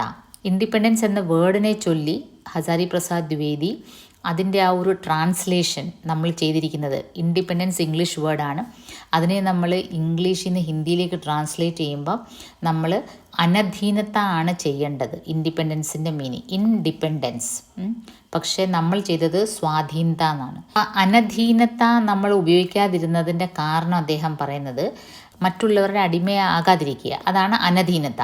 പക്ഷേ നമ്മൾ ഭാരതീയർ കാലാകാലങ്ങളിൽ സ്വാധീനത എന്ന വേർഡാണ് ഇൻഡിപെൻഡൻസിൻ്റെ അർത്ഥമായിട്ട് ഹിന്ദിയിൽ ഉപയോഗിച്ചിരിക്കുന്നത്. അപ്പോൾ ആ സ്വാധീനത എന്ന് വെച്ചാൽ സ്വ കെ അധീൻ, സ്വന്തത്തിൻ്റെ കൺട്രോളിൽ, സ്വയം കൺട്രോളിലിരിക്കുക. അതിന് കുറച്ചുകൂടെ ഗംഭീരമായ അർത്ഥമുണ്ടെന്നാണ് അദ്ദേഹം പറയുന്നത്. എന്ന് വെച്ചാൽ നമ്മൾ സെൽഫ് കൺട്രോളിൽ ഇരിക്കുക. भारतीय जनमानस आज भी इंडिपेंडेंस को अनधीनता के रूप में न सोचकर स्वाधीनता के रूप में सोचता है, जो हमारे ദീർഘകാലീൻ സംസ്കാരവും കാ ഫൽ ഹെ. നമ്മുടെ കൾച്ചറിൻ്റെ ദീർഘകാലീൻ, കാലാകാലങ്ങളിലായിട്ടുള്ള നമ്മുടെ ഒരു പ്യുവർ കൾച്ചറിൻ്റെ ഭാഗമായിട്ടാണ് നമ്മൾ ഇൻഡിപെൻഡൻസിനെ സ്വാധീനത എന്ന് ട്രാൻസ്ലേറ്റ് ചെയ്യുന്നത്. സ്വാധീനതയിൽ മറ്റുള്ളവരുടെ അധീനമായിട്ട് ഇരിക്കാതിരിക്കുക എന്ന് മാത്രമല്ല, സ്വയം ഒരു കൺട്രോളിലിരിക്കുക. അതിന് അല്പം ഉത്തരവാദിത്തം കൂടുതലാണ്, സെൽഫ് കൺട്രോളിലിരിക്കുക. അതാണ് ഇൻഡിപെൻഡൻസും സ്വാധീനതയും തമ്മിലുള്ള വ്യത്യാസം. नाखून क्यों बढ़ते हैं निबंध के लेखक की दृष्टि में पशु और मनुष्य में क्या अंतर है? मनुष्य और पशु में ആഹാർ, നിദ്ര ആദി സ്വഭാവമേ സമാനത ഹെ. അപ്പോൾ ഈ എസ്സേയിൽ അദ്ദേഹം ഈ നഖം വളരുന്നത് മനുഷ്യൻ്റെ ആനിമൽ ഇൻസ്റ്റിങ്ക്റ്റാന്ന് പറഞ്ഞല്ലോ. പിന്നെ അദ്ദേഹം മനുഷ്യനും മൃഗവും തമ്മിൽ വ്യത്യാസമുണ്ട്, സമാനതകളുണ്ട്. എന്താണ്? സ്വഭാവമേ സമാനത ഹെ. ഏതൊക്കെ കാര്യത്തിൽ? ഭക്ഷണം കഴിക്കുന്ന കാര്യത്തിലും നിദ്രയുടെ കാര്യത്തിലും ഒക്കെ നമ്മളും മൃഗങ്ങളും എല്ലാം ഒരുപോലാണ്. ലേക്കിൻ ഫിർ ഭി മനുഷ്യ പശു സെ ഭിന്ന ഹെ. ഉസ്മേ സംയം ഹെ, സെൽഫ് കൺട്രോൾ. ദൂസരെ കെ സുഖ് ദുഃഖ് കെ പ്രതി സമവേദന ഹെ. മറ്റുള്ളവരുടെ ദുഃഖവും സുഖവും കണ്ടാൽ നമുക്കും ഒരു എമ്പത്തൈസ് ചെയ്യാനുള്ളൊരു പ്രവണത മനുഷ്യർക്ക് ഉണ്ട്.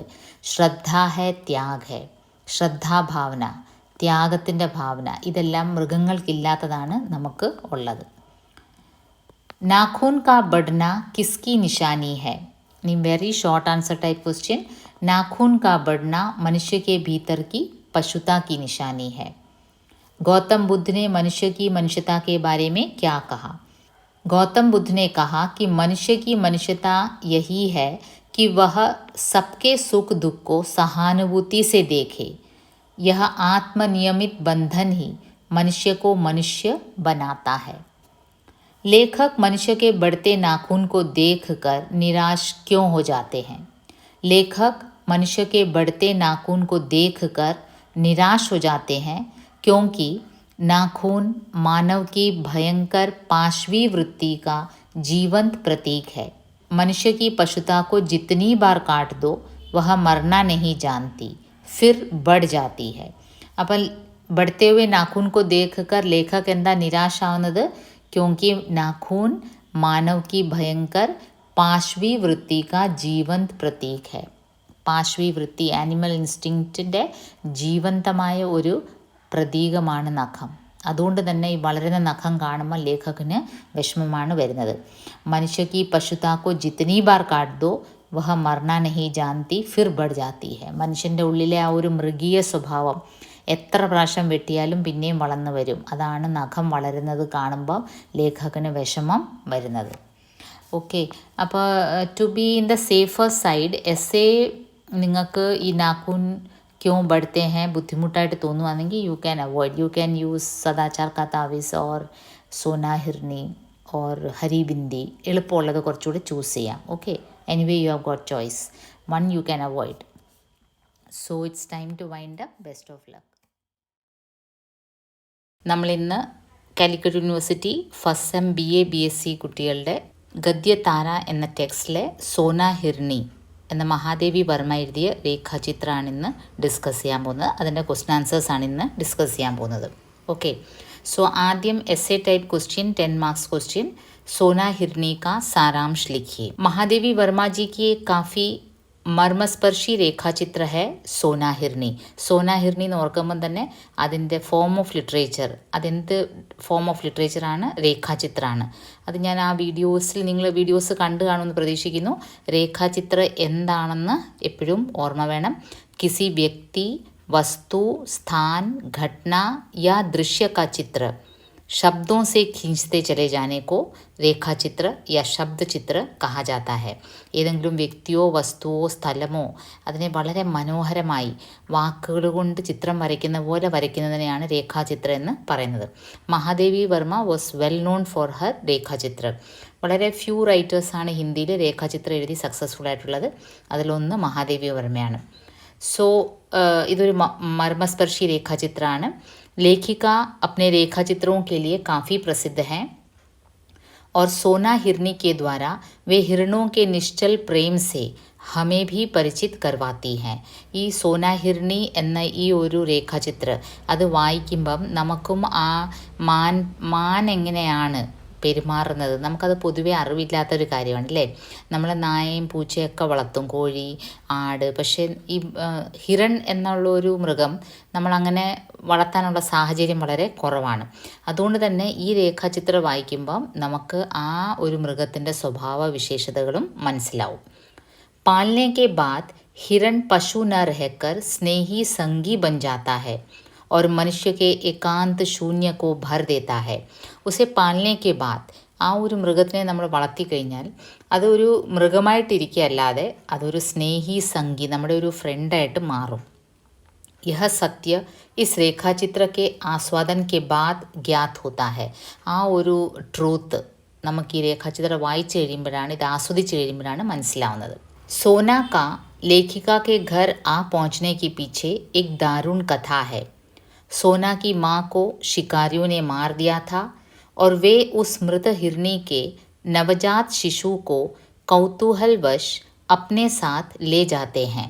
അപ്പോൾ സോന എങ്ങനെ മഹാദേവി വർമ്മയുടെ വീട്ടിൽ എത്തിപ്പറ്റി, അതിൻ്റെ പിന്നിലൊരു വളരെ ദാരുണമായൊരു കഥയുണ്ട്.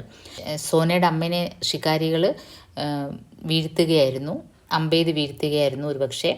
എന്നിട്ട് ആ അമ്മയുടെ കൂടെ ആ സമയത്ത് നവജാത ശിശുവായിരുന്നു. സോന ആ സമയത്ത് വളരെ ചെറുതായിരുന്നു. അപ്പോൾ ആ ഒരു നവജാത ശിശുവിനെ കൗതൂഹൽവശ്, ഒരു കൗതുകം കൊണ്ട് ആ शिकारिകൾ കൂടെ കൂട്ടി അവരുടെ വീട്ടിലേക്ക്. लेकिन बाद में अपने को उसे पाल पाने में असमर्थ पाकर वे उसे लेखिका के पास ले आए और इस प्रकार सोना महादेवी के परिवार का एक अंग बन गई और वहीं उसका पालन पोषण हुआ. കൗതുകത്തിന് അവർ കൊണ്ടുപോയി, പക്ഷേ പിന്നീട് അവർക്ക് മനസ്സിലായി ഇതിനെ വളർത്തുന്ന അത്ര എളുപ്പമുള്ള കാര്യം അല്ലെന്ന്. അങ്ങനെയാണ് അവർ പിന്നെ മഹാദേവി വർമ്മയുടെ അടുത്ത് ഇത് കൊണ്ടാക്കിയത്. സബ് ഉസ്കെ सरल शिशु रूप और सुनहले रंग के रेशमी लघु शरीर से इतने प्रभावित हुए कि उसे सोना कहकर पुकारने लगे. അപ്പോൾ എല്ലാവർക്കും ഈ ഒരു കുഞ്ഞ് മാൻപേടയെ വളരെ ഇഷ്ടപ്പെട്ടു. അത് ഗോൾഡൻ കളറായിരുന്നേ, ആ ഒരു സോഫ്റ്റ് രോമങ്ങളും സ്വർണ്ണ നിറത്തല്ലേ, അതുകൊണ്ടാണ് സോന എന്ന് പേരിട്ടത്. धीरे धीरे सोना का लेखिका से काफ़ी आत्मीयता हो गई.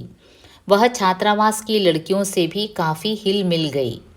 उसे छोटे बच्चे अधिक प्रिय थे क्योंकि उनके साथ खेलने का अधिक अवकाश रहता था. മെല്ലെ മെല്ലെ സോനയും ലേഖികയായിട്ട് മഹാദേവി വർമ്മയായിട്ട് വളരെ ആത്മീയ ഒരു ബന്ധം ഉണ്ടായി.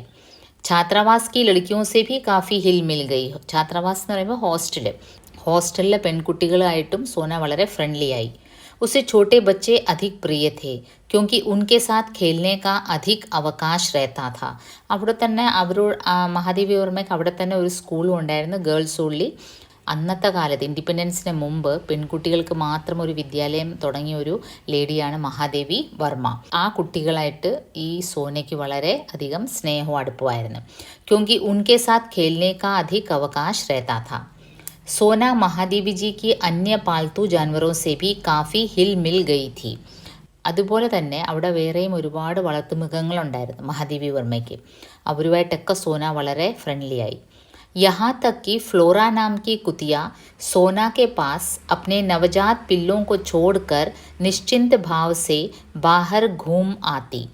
ഫ്രണ്ട്ലി എന്ന് വെച്ചാൽ ആ ഒരു നായ ഫ്ലോറ എന്ന് പറഞ്ഞ ആ ഒരു നായ പ്രസവിച്ച് കുട്ടികളെ, സാധാരണ നമുക്കറിയാം നായക്കൾ പ്രസവിച്ച് കഴിഞ്ഞ് കുഞ്ഞുങ്ങളുടെ അടുത്ത് ആരെയും അടുപ്പിക്കത്തില്ല.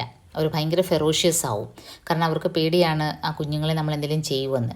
പക്ഷേ സോന ആ കുഞ്ഞുങ്ങളുടെ അടുത്ത് പോയി കിടക്കുകയും ഫ്ലോറ ആ സമയത്ത് വെളിയിൽ ഭക്ഷണം കഴിച്ചിട്ട് തിരിച്ചു വരികയും ചെയ്യും. അത്രയ്ക്ക് ആത്മീയ ബന്ധം സോനയ്ക്ക് മറ്റ് മൃഗങ്ങളോട് ഉണ്ടായിരുന്നു. वह अन्य जानवरों से इतनी हिलमिल गई कि कुत्ते बिल्ली उस पर उछलते कूदते, उसके कान खींचते, गिरते पड़ते और उसके पीछे दौड़ लगाते. മറ്റ് മൃഗങ്ങളായിട്ട് വളരെ ഫ്രണ്ട്ലി ആയി. എന്നുവെച്ചാൽ നായയും പൂച്ചയും എല്ലാം, നമ്മൾ പൊതുവേ കാണുന്നത് പൂച്ചയും നായയെല്ലാം ഫെറോഷ്യസ് ആനിമൽസാണ് അല്ലേ, അല്പം അക്രമാസക്തമാവുന്നവരാണ്. പക്ഷേ പശുവും ആടുമൊക്കെ അല്പം മൈൽഡായിട്ടുള്ള ആനിമൽസാണ്. പക്ഷേ വയലൻ്റായിട്ട് പെരുമാറുന്ന നായയും പൂച്ചയും എല്ലാമായിട്ട് സോനയ്ക്ക് വളരെ കൂട്ടായിരുന്നു. महादेवी जी से तो उसे विशेष लगाव था. उनसे अपना प्यार जताने का उसका अपना अलग तरीका था. बाहर खड़े होने पर वह लेखिका के ऊपर से छलांग लगाती और इस बात की पूरी सावधानी बरतती कि उन्हें चोट न लगे. മഹാദേവി ജിയായിട്ട് സ്നേഹം പ്രകടിപ്പിക്കുന്ന ഒരു പ്രത്യേക തരത്തിലുള്ള രീതിയായിരുന്നു സോനയ്ക്ക്. അത് നമുക്ക് അത്ഭുതമായിട്ട് തോന്നും അല്ലേ. വെളിയിൽ നിൽക്കുമ്പം മുറ്റത്തൊക്കെ നിൽക്കുകയാണെങ്കിൽ മഹാദേവിയുടെ മുകളിൽ കൂടെ ചാടുമായിരുന്നു. അപ്പോൾ ആ ചാടുമ്പം കാലുകളെല്ലാം വളരെ കെയർഫുള്ളായിട്ടായിരുന്നു ചാടുന്നത്. ഒരു കാരണവശാലും മഹാദേവിക്ക് ഒരു പോറൽ പോലും ഏൽക്കാത്ത മുകളിൽ നിന്ന് ചാടുമായിരുന്നു. रात को उनके कमरे में ही रहती और भोजन के वक्त ठीक उनके समीप पहुंच जाती और यदि कभी लेखिका उन पर क्रुद्ध भी होती तो अपनी चकित गोल गोल आँखों से विस्मय भरी दृष्टि उन पर डालती, मानो पूछ रही हो कि आखिर मुझसे खफा क्यों हो. ഭക്ഷണം കഴിക്കുന്ന സമയം, മഹാദേവി വർമ്മയുടെ ഭക്ഷണം കഴിക്കുന്ന സമയം എങ്ങനെയാണെന്നറിയില്ല, ഈ സോനായിക്കറിയാം. കറക്റ്റ് അവർ ഭക്ഷണം കഴിക്കാനിരിക്കുമ്പോൾ അടുത്ത് വന്ന് ചേർന്ന് നിൽക്കും. അപ്പോൾ സ്നേഹത്തോടെ അവരെന്തെങ്കിലും കൊടുക്കും. അതുപോലെ തന്നെ ഏതെങ്കിലും ഒരു കാരണവശാലും നമ്മൾ വഴക്ക് പറയുകയാണെങ്കിൽ ആ ഉണ്ട കണ്ണുകൾ ഇങ്ങനെ നിറഞ്ഞിങ്ങനെ തുറിച്ച് നോക്കിക്കൊണ്ടേയിരിക്കും. അതല്ലാതെ ആ വഴക്ക് പറയുന്നതിനെ നമ്മളതിനെ ശകാരിക്കുകയാണ് എന്നതിന് മനസ്സിലാവില്ല. ഇപ്പം നമ്മൾ നായയെ പൂച്ചയൊക്കെ ആണെങ്കിൽ നമ്മുടെ മൂഡ് മാറുന്നതനുസരിച്ച് നായക്കൊക്കെ മനസ്സിലാവും, അവർ പതുങ്ങി നിൽക്കും. പക്ഷേ ഈ മൃഗത്തിന് സ്നേഹം മാത്രമേ അറിയൂ. ദേഷ്യപ്പെടുന്ന ആ ഒരു വികാരം ഈ മൃഗത്തിന് അറിയില്ല. वर्ष भर का समय बीत जाने पर सोना हरिण शावक से हिरनी में परिवर्तित होने लगी.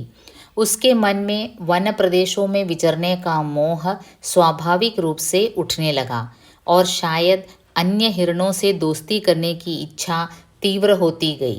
शैशव के साथियों और उनकी उछल कूद से अब उसका पहले जैसा मनोरंजन नहीं होता था.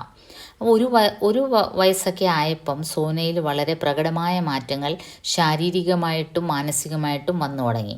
ശാരീരികമായിട്ടുള്ള മാറ്റം, അതിൻ്റെ ശരീരം നല്ല ഒരു മുതിർന്ന ഒരു മാൻപേടയുടെ ഭംഗിയൊക്കെ അതിന് വന്നു തുടങ്ങി. മാനസികമായിട്ട് അതിന് അതിൻ്റേതായ കാറ്റഗറിയിലുള്ള ആനിമൽസുമായിട്ട് എന്നുവെച്ചാൽ മൃഗങ്ങൾ എന്നുവെച്ചാൽ ആ ഒരു മാൻ കൂട്ടത്തോട് തന്നെ കൂട്ടുകൂടാനുള്ളൊരാഗ്രഹം അതിന് മനസ്സിൽ വന്നു. അതിങ്ങനെ ദൂരേക്ക് നോക്കി ഇങ്ങനെ വിഷമിച്ച് നിൽക്കുന്ന പോലൊക്കെ തോന്നും.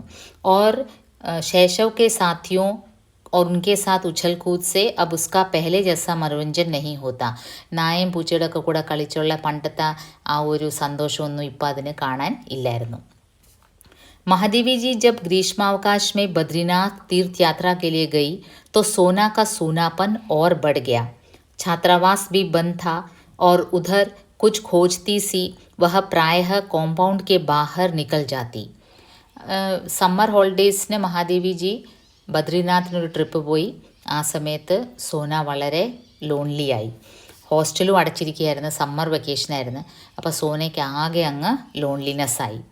खो जाने के भय से माली ने उसे रस्सी से बांध कर रखना शुरू किया और दुर्भाग्यवश एक दिन सोना बंधन की सीमा भूलकर बहुत ऊंचाई तक उछली और रस्सी के कारण मुख के बल धरती पर आ गिरी. അപ്പോൾ കളഞ്ഞു പോവും. ഈ സോന അങ്ങ് കോമ്പൗണ്ടിൽ നിന്ന് വെളിയിലിറങ്ങി ഓടാൻ തുടങ്ങി. അപ്പോൾ അത് അവോയ്ഡ് ചെയ്യാൻ വേണ്ടി, മാത്രമല്ല വെളിയിൽ ആരെങ്കിലും ഒക്കെ ഒരു മാനിനെ കണ്ടാൽ നാച്ചുറലി പിടിച്ചുകൊണ്ട് പോകും, ഇതിൻ്റെ മാംസം ഭക്ഷിക്കും, ഇതിൻ്റെ തോലെടുക്കും. അപ്പോൾ അത് പേടിച്ചിട്ട് ഇതിനെ ആ മാലി, ആ ഗാർഡനർ കയറിൽ കെട്ടിയിടാൻ തുടങ്ങി. പക്ഷേ സോനയ്ക്ക് അങ്ങനെ ഒരു ശീലമില്ല, കാരണം കെട്ടിയിട്ട് അല്ലേ അതിനെ വളർത്തിയത്. അപ്പോൾ ഒരിക്കൽ എന്ത് ചെയ്തു, ദുർഭാഗ്യവശ അത് ചാടി, മുകളിലോട്ട് ചാടി. കയറിൻ്റെ ആ ഒരു കെട്ട് അതിന് ഓർമ്മ വന്നില്ല. അങ്ങനെ വന്ന് താഴെ വന്ന് വീണ് മരിക്കുകയാണുണ്ടായത്. और सोना का दारुण अंत हुआ. सोना के जीवन की करुण गाथा के बाद महादेवी जी का मन इतना विचलित हुआ कि उन्होंने निश्चय कर लिया था कि आइंदा हिरण नहीं पालेंगी. लेकिन सुस्मिता के विनयपूर्वक विनती किए जाने पर वे अपना निश्चय बदलने के लिए विवश हो जाती है. അത്രയും സ്നേഹത്തോടെ ആ മാൻപേടെ വളർത്തിയിട്ട് അവസാനം അതിൻ്റെ ആ ദാരുണമായ അന്ത്യം കണ്ട് മഹാദേവി വർമ്മ തീരുമാനിച്ചതാണ് ഇനി മേലാൽ ഈ ഹിരണിനെ വളർത്തത്തില്ല എന്ന്. പക്ഷേ അങ്ങനെ ഇരിക്കുമ്പോഴാണ് ഈ സുസ്മിതയുടെ കത്ത് വരുന്നതും. ഒരു മാനുണ്ട്, അതിനെ ഒന്ന് സ്വീകരിക്കണം, അതിനെ വളർത്തണം എന്ന് അവരവരുടെ ആഗ്രഹം പറയുന്നതും. അപ്പോൾ മഹാദേവിക്ക് പിന്നെയും തൻ്റെ തീരുമാനം മാറ്റേണ്ട ഒരു അവസ്ഥ വന്നു. അപ്പോൾ അതാണ് Sona Hirni. Moving on to short answer type question, 5 marks question. Sona Mahadevi के घर कैसे पहुंची? सोना की माँ को शिकारियों ने घायल कर मार दिया था और अपनी माँ के मृत शरीर से चिपके हिरण शावक को वे कौतूहलवश अपने घर उठा लाए.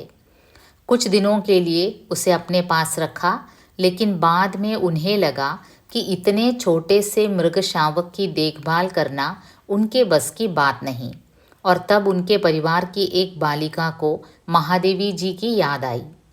वो जानती थी कि महादेवी जी को जीव जंतुओं से काफ़ी प्यार था और वे बड़ी चाव से उन्हें पालती भी हैं.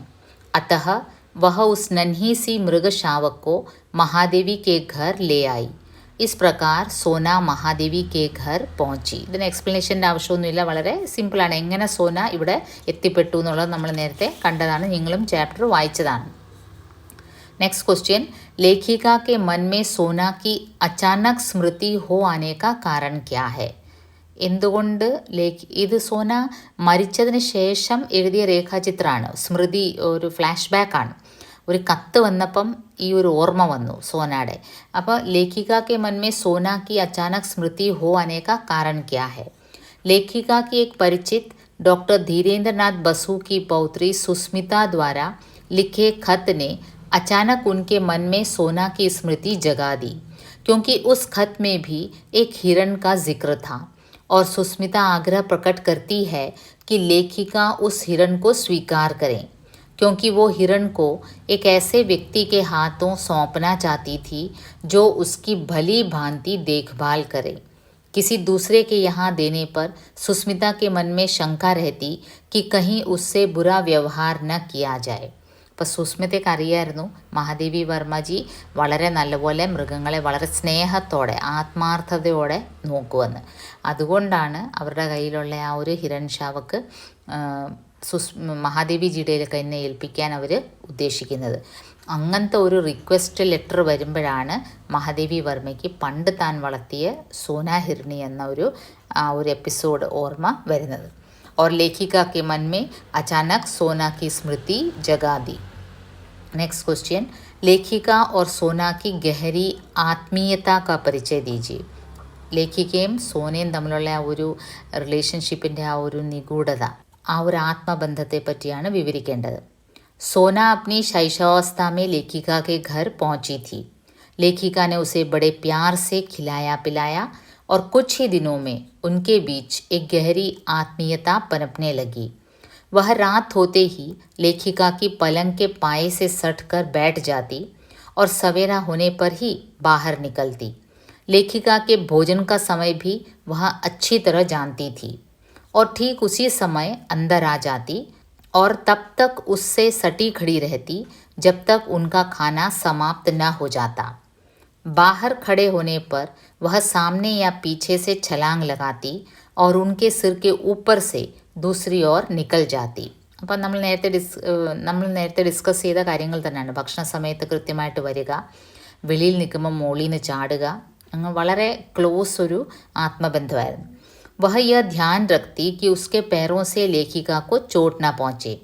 वह लेखिका की उस दृष्टि को पहचानती थी जिसमें उसके प्रति स्नेह झलकता था.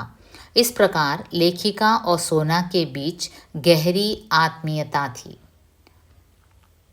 नेक्स्ट नीम, सोना की मृत्यु कैसे हुई? ग्रीष्मावकाश में महादेवी जी का बद्रीनाथ जाना हुआ. पैदल जाने के निश्चय के कारण यात्रा में काफ़ी दिन लग गए. लेखिका के अभाव में सोना एकदम अकेलापन महसूस करती. ഇവർ ബദ്രിനാഥിൽ പോയി സമ്മർ വെക്കേഷനിൽ, അപ്പം ആ ഒരു പിൽഗ്രിമേജാണ്, ഒരു തീർത്ഥയാത്ര ആയത് കാരണം കുറച്ച് ദൂരം നടന്ന് പോകാനാണ് ഡിസൈഡ് ചെയ്തത്. അപ്പോൾ അങ്ങനെ വന്നപ്പം ഒരുപാട് ദിവസം എടുത്തു തിരിച്ചു വരാൻ. ആ സമയത്തെല്ലാം സോന വളരെ മൂടിയായിരുന്നു, ഒറ്റയ്ക്കായിപ്പോയി. अकेलापन महसूस करती. ऊपर से छात्रावास भी बंद था. सोना एकदम से अकेली पड़ गई. लेखिका के अभाव में वो इतनी अस्थिर हो गई कि इधर उधर कुछ खोजती सी वह प्रायः कॉम्पाउंड से बाहर निकल जाती. आരെയോ തിരയുന്ന പോലെ അവൾ കോമ്പൗണ്ടിൽ നിന്ന് ഇറങ്ങി എപ്പോഴും ഓടുമായിരുന്നു. और खो जाने के डर से माली ने उसे एक लंबी रस्सी से बांधना आरंभ कर दिया. एक दिन सोना बंधन की सीमा भूलकर काफ़ी ऊंचाई तक उछली और रस्सी के कारण मुख के बल धरती पर आ गिरी और सोना का दारुण अंत हुआ. അപ്പോൾ ഒരിക്കൽ ഇങ്ങനെ കളഞ്ഞു പോകുമെന്നുള്ള പേടി കാരണം മാലി കെട്ടിയിടുകയും സോന ഉയരത്തിലേക്ക് ചാടുകയും ആ ഒരു കയറിൻ്റെ ഫോഴ്സിൽ, കെട്ടിയിരിക്കുന്ന കയറിൻ്റെ ഫോഴ്സിൽ താഴെ വന്ന് വീഴുകയും അങ്ങനെയാണ് ആ ദാരുണ അന്ത്യം ഉണ്ടായത്. नेक्स्ट क्वेश्चन, सोना का शारीरिक सौंदर्य का वर्णन कीजिए. शैशवावस्था में उसका लघु शरीर सुनहरे रंग के रेशमी लच्छों के गांठ के समान था. ശൈശവാവസ്ഥയിൽ ചെറുതായിരുന്നപ്പോൾ ഗോൾഡൻ കളറുള്ള രോമമായിരുന്നു, നല്ല ഭംഗിയായിരുന്നു, സ്വർണ്ണ നിറമായിരുന്നേ. മുഖ एकदम छोटा सा और बड़ी बड़ी पानीदार आँखें. ചെറിയ മുഖവും കണ്ണ് വലിയ ഉണ്ട കണ്ണുകളും. वो भी पानीदार എപ്പോഴും നല്ല വാട്ടറി ആയിട്ടിരിക്കുന്ന ഐസ്. वर्ष भर का समय बीत जाने पर वह हरिण शावक से हरिणी में बदलने लगी और उसके शारीरिक सौंदर्य में वो परिवर्तन साफ झलकने लगा. ഒരു വയസ്സായപ്പോൾ തന്നെ അതിൻ്റെ ശരീരത്തിലെ മാറ്റങ്ങൾ വളരെ മനോഹരമായിട്ടാണ് അത് രേഖാചിത്രത്തിൽ വർണ്ണിച്ചിരിക്കുന്നത്. വളരെ മനോഹരമായിട്ടാണ്.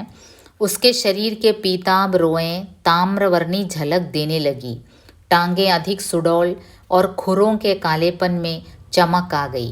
അപ്പോൾ ശരീരം അതിൻ്റെ ആ ഒരു മഞ്ഞ നിറം, ഒരു ഗോൾഡൻ കളറ്, പിന്നെ താമ്രവർണ്ണി ജലഗ്ദിനിലെ ഈ ഒരു ബ്രോൺസ്, കോപ്പർ ബ്രോൺസിൻ്റെ ഒരു കളറ് നല്ല ഭംഗിയായിരുന്നു. ടാങ്കെ അധിക് സുഡോൾ, കാലൊക്കെ നല്ല ഉരുണ്ട്. ഓർ ഖുറോങ്കെ കാലേപ്പന്മേ ചമക്കാകൈ, ആ കാലിൻ്റെ താഴെ ഏറ്റവും താഴെയുള്ള ആ ഒരു നഖം ഉണ്ടല്ലോ അവരുടെ, അത് ആ ഒരു അത് നല്ല ആ ഖുറ്, ആ കാലിൻ്റെ ഫീറ്റിൻ്റെ അവിടുത്തെ ഉള്ള ആ ഒരു അത് നല്ല ഡാർക്ക് ബ്ലാക്ക് കളറായി. കാലേപ്പന്മേ ചമക്കാകൈ. ഓർ ഗ്രീവ അധിക് ബങ്കിം ഓർ ലച്ചീലി ഹോഗൈ. ഗ്രീവ കഴുത്തിൻ്റെ ഭാഗം നല്ല ഹെവി ആയിട്ട് നല്ല കാണാൻ നല്ല ഭംഗിയായിരുന്നു. पीठ में भराव वाला उतार चढ़ाव और स्निग्धता दिखाई देने लगी. പുറം അതുപോലെ നല്ല പൊക്കവും താക്കും, നല്ല കേവ്സ്, ഒരു ഫുള്ളി ഗ്രോണപ്പ്, ഒരു ബ്യൂട്ടിഫുൾ ഒരു മാൻ പോലെയായി മാറി.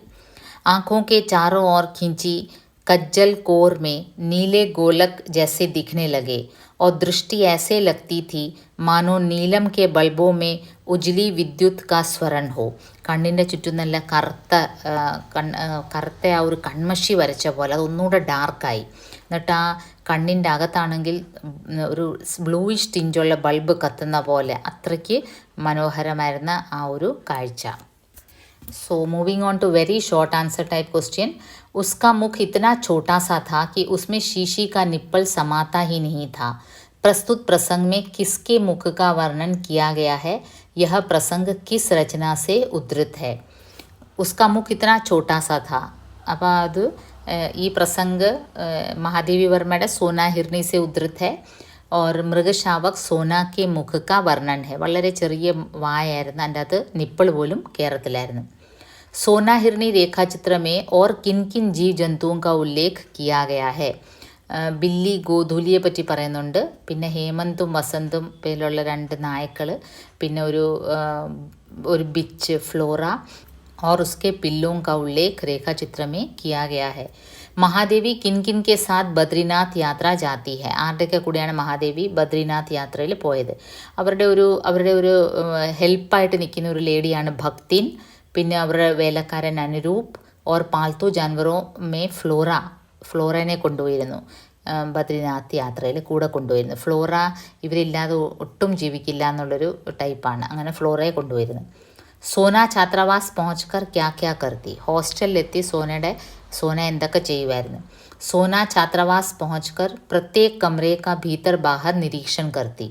വാർഡൻ ഹോസ്റ്റൽ മുഴുവൻ ചെക്ക് ചെയ്യുന്ന പോലെ സോന എല്ലാ റൂമിലും കയറി ഇറങ്ങുമായിരുന്നു. ഛാത്രാएं सोना के माथे पर कुमकुम का बड़ा सा टीका लगाती. कोई गले में रिबन बांध देती और कोई पूजा के बताशे खिला देती. അപ്പോൾ ചിലർ കുങ്കുമം ഇട്ട് കൊടുക്കും, വലിയ പൊട്ടിട്ട് കൊടുക്കും, കഴുത്തിൽ റിബൺ ഇട്ട് കൊടുക്കും. അങ്ങനെ പെൺകുട്ടികൾക്ക് അതൊരു വലിയ എൻ്റർടൈൻമെൻ്റ് ആയിരുന്നു സോനയുടെ ഈ വരവ്. शिकारियों के आहट से चौंक कर सोना की माँ भागी क्यों नहीं? അപ്പോൾ മറ്റ് മൃഗങ്ങളൊക്കെ ഓടിയപ്പം ഈ ശിക്കാരികളുടെ ഈ സൗണ്ട് കേട്ടിട്ട് സോനയുടെ അമ്മ എന്തുകൊണ്ട് ഓടിയില്ല? प्रशांत वनस्थली में मृग समूह अलस भाव से रोमंथन कर रहे थे जब अचानक उन्हें शिकारियों की आहट सुनाई दी और वे चौंक कर भागे. വനസ്ഥലിയിൽ വനപ്രദേശത്ത് വളരെ അലസമായി ഈ മാൻകൂട്ടം പുല്ല് മെയ്യുകൊണ്ടിരിക്കുകയായിരുന്നു. അപ്പോഴാണ് ഈ ശിക്കാരികളുടെ ആഹട്ട് കേട്ടത്, സൗണ്ട് കേട്ടത്. और वे चौंक कर भागे, അവരെല്ലാവരും കൂട്ടത്തോടുകൂടി. ലേക്കിൻ സോനാ की माँ സദ്യ പ്രസൂത होने के कारण भागने में असमर्थ रही. സോനയുടെ അമ്മ ജസ്റ്റ് ഡെലിവറി കഴിഞ്ഞതേ ഉള്ളായിരുന്നു, അധികം നാൾ ആയില്ലായിരുന്നു സോനയെ പ്രസവിച്ചിട്ട്. അതുകൊണ്ട് वो भागने में असमर्थ रही. सद्यजात मृग शिशु को अपने शरीर की ओट से सुरक्षित रखने के प्रयास में उसने अपने प्राण दे दिए. മാത്രമല്ല ഈ സോനയും വളരെ ചെറുതായിരുന്നു, അതിനും ഓടാനൊക്കത്തില്ല. അപ്പോൾ അതിനെ വളരെ അപ്പോൾ ആ നവജാത ശിശു സോന അതിനെ സംരക്ഷിച്ച് ഇങ്ങനെ അവിടെ അങ്ങ് നിന്നുപോയി സോനയുടെ അമ്മ. അങ്ങനെയാണ് ശിക്കാരികൾ അതിനെ കൊന്നത്. ഓക്കെ, സോ സക്സസ്ഫുള്ളി നമ്മൾ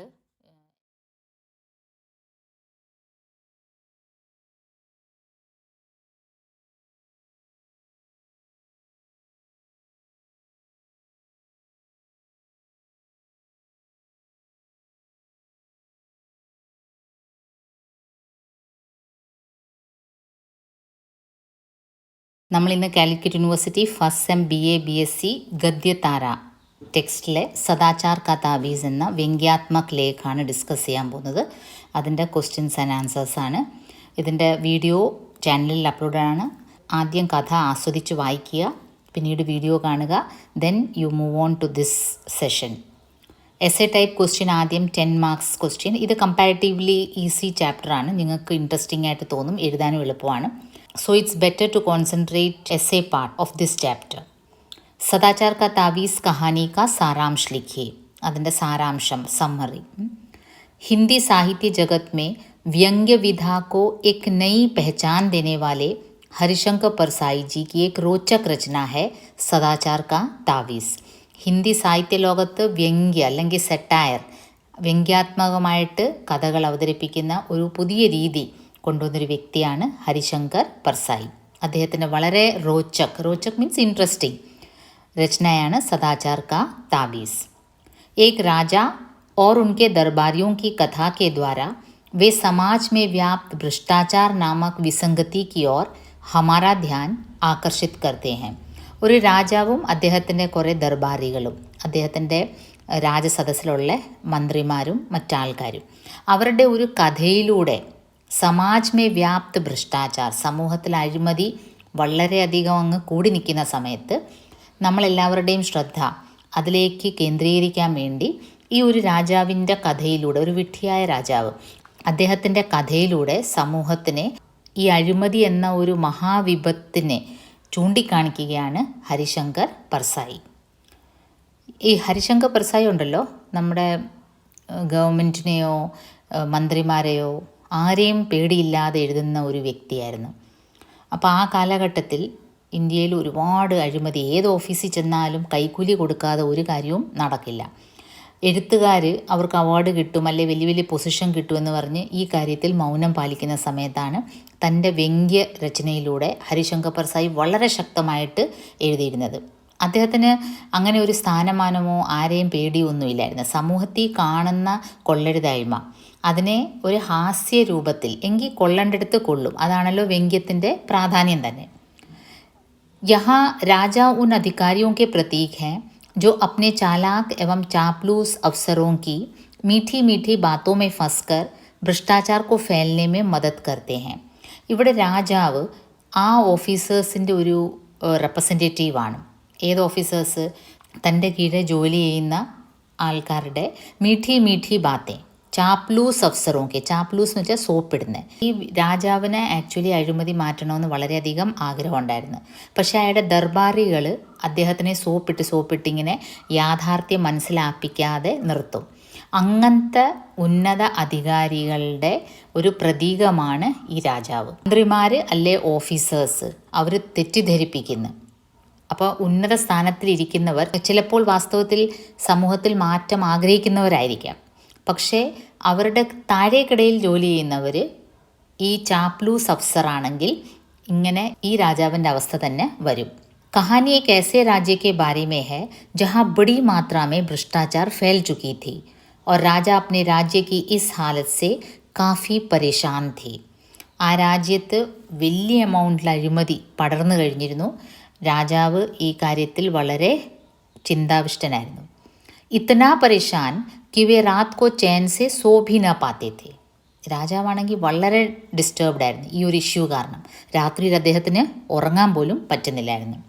समस्या का हल दरबारियों से पूछे जाने पर वे राजा को खुश करने के लिए कह डालते हैं कि उनकी आँखों को राजा की विशालता देखने की इतनी आदत पड़ गई है कि उन्हें भ्रष्टाचार जैसी बारीक चीज़ नहीं दिखती.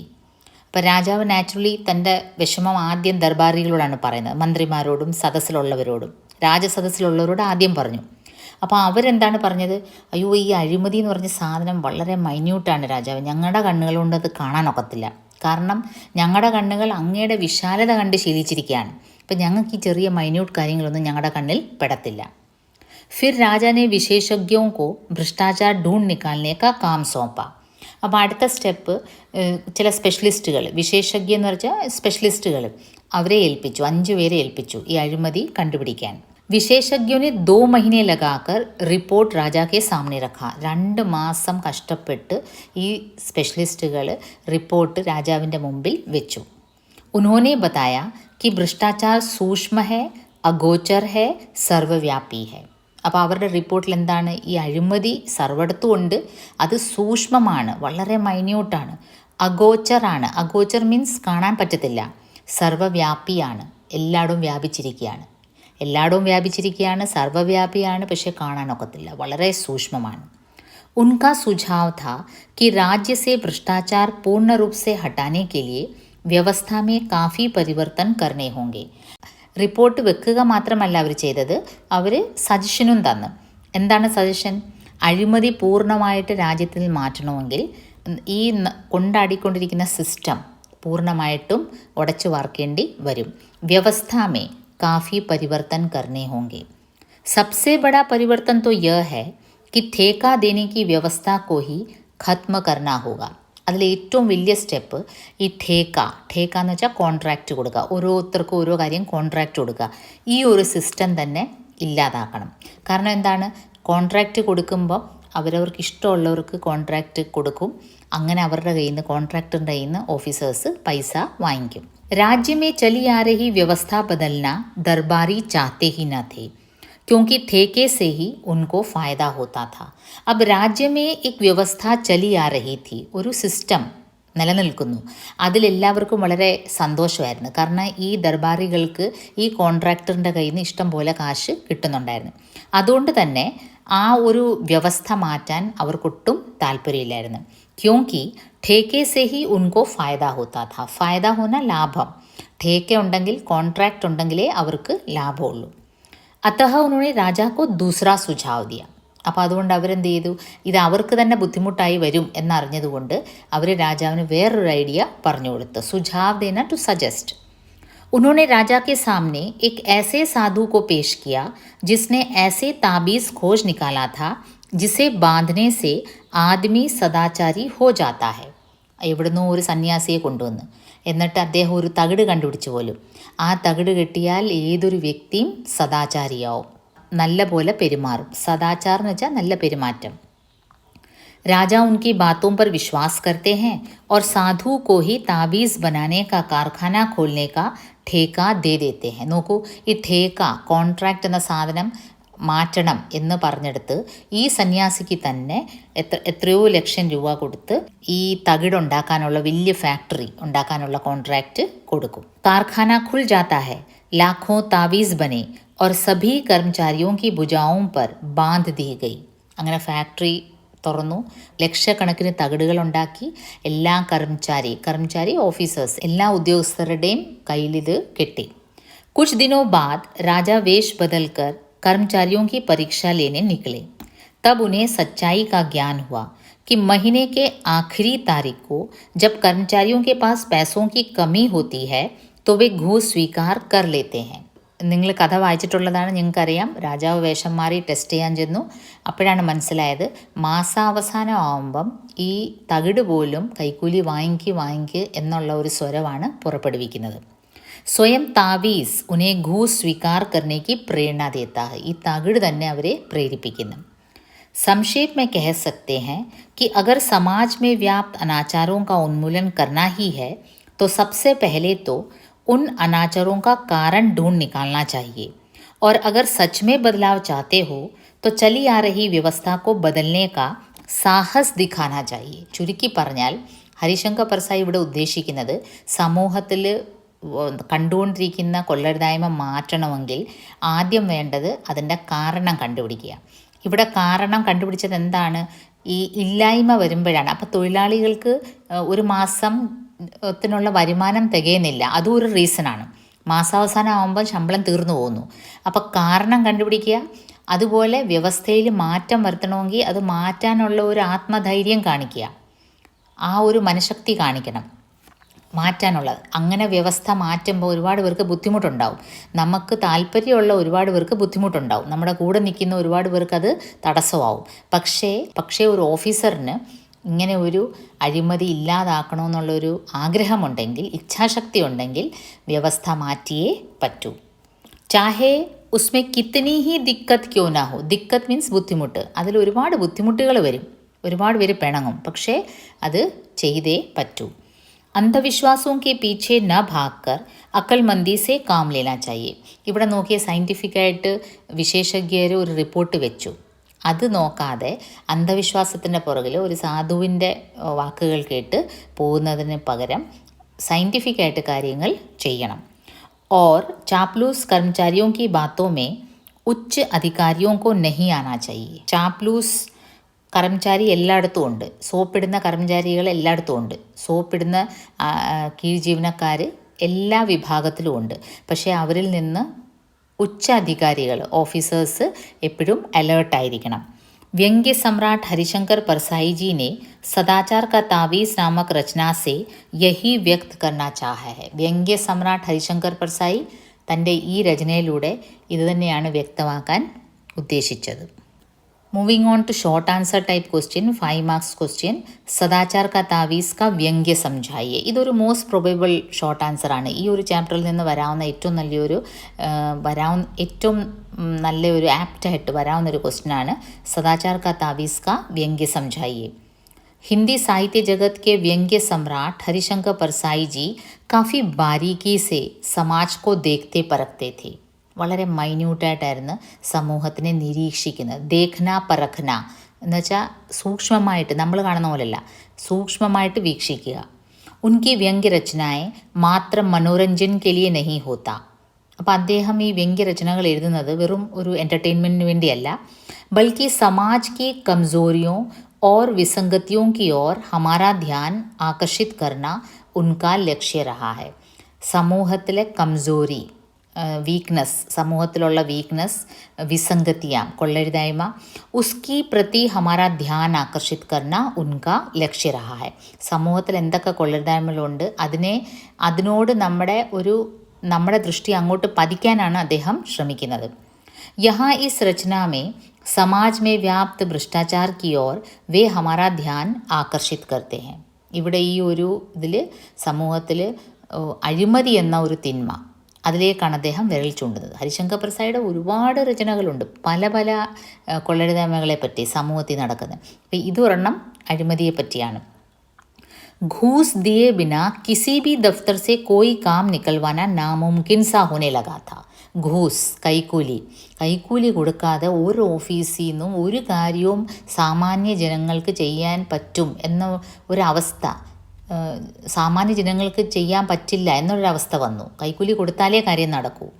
ठेकेदार और उनको ठेका दिलवाने वाले अफसर മാലാമാൽ ഹോത്തെ ജാ രഹേ थे. ഒരു വശത്ത് കോൺട്രാക്ടേഴ്സും അവർക്ക് കോൺട്രാക്റ്റ് ഏൽപ്പിച്ചു കൊടുക്കുന്ന ഓഫീസേഴ്സും അവർ നല്ല പണം കൊണ്ട് കൊഴുത്തു വന്നു. പക്ഷേ പാവപ്പെട്ട ജനങ്ങൾക്ക് ഏതൊരു സർവീസ് ഗവൺമെൻറ്റിൽ നിന്ന് കിട്ടണമെങ്കിലും കൈക്കൂലി കൊടുക്കേണ്ട ഒരു അവസ്ഥ വന്നു. समाज की इसी बुराई की ओर एक कहानी के द्वारा व्यंग्यात्मक रूप से सदाचार का तावीज़ को प्रस्तुत किया गया है.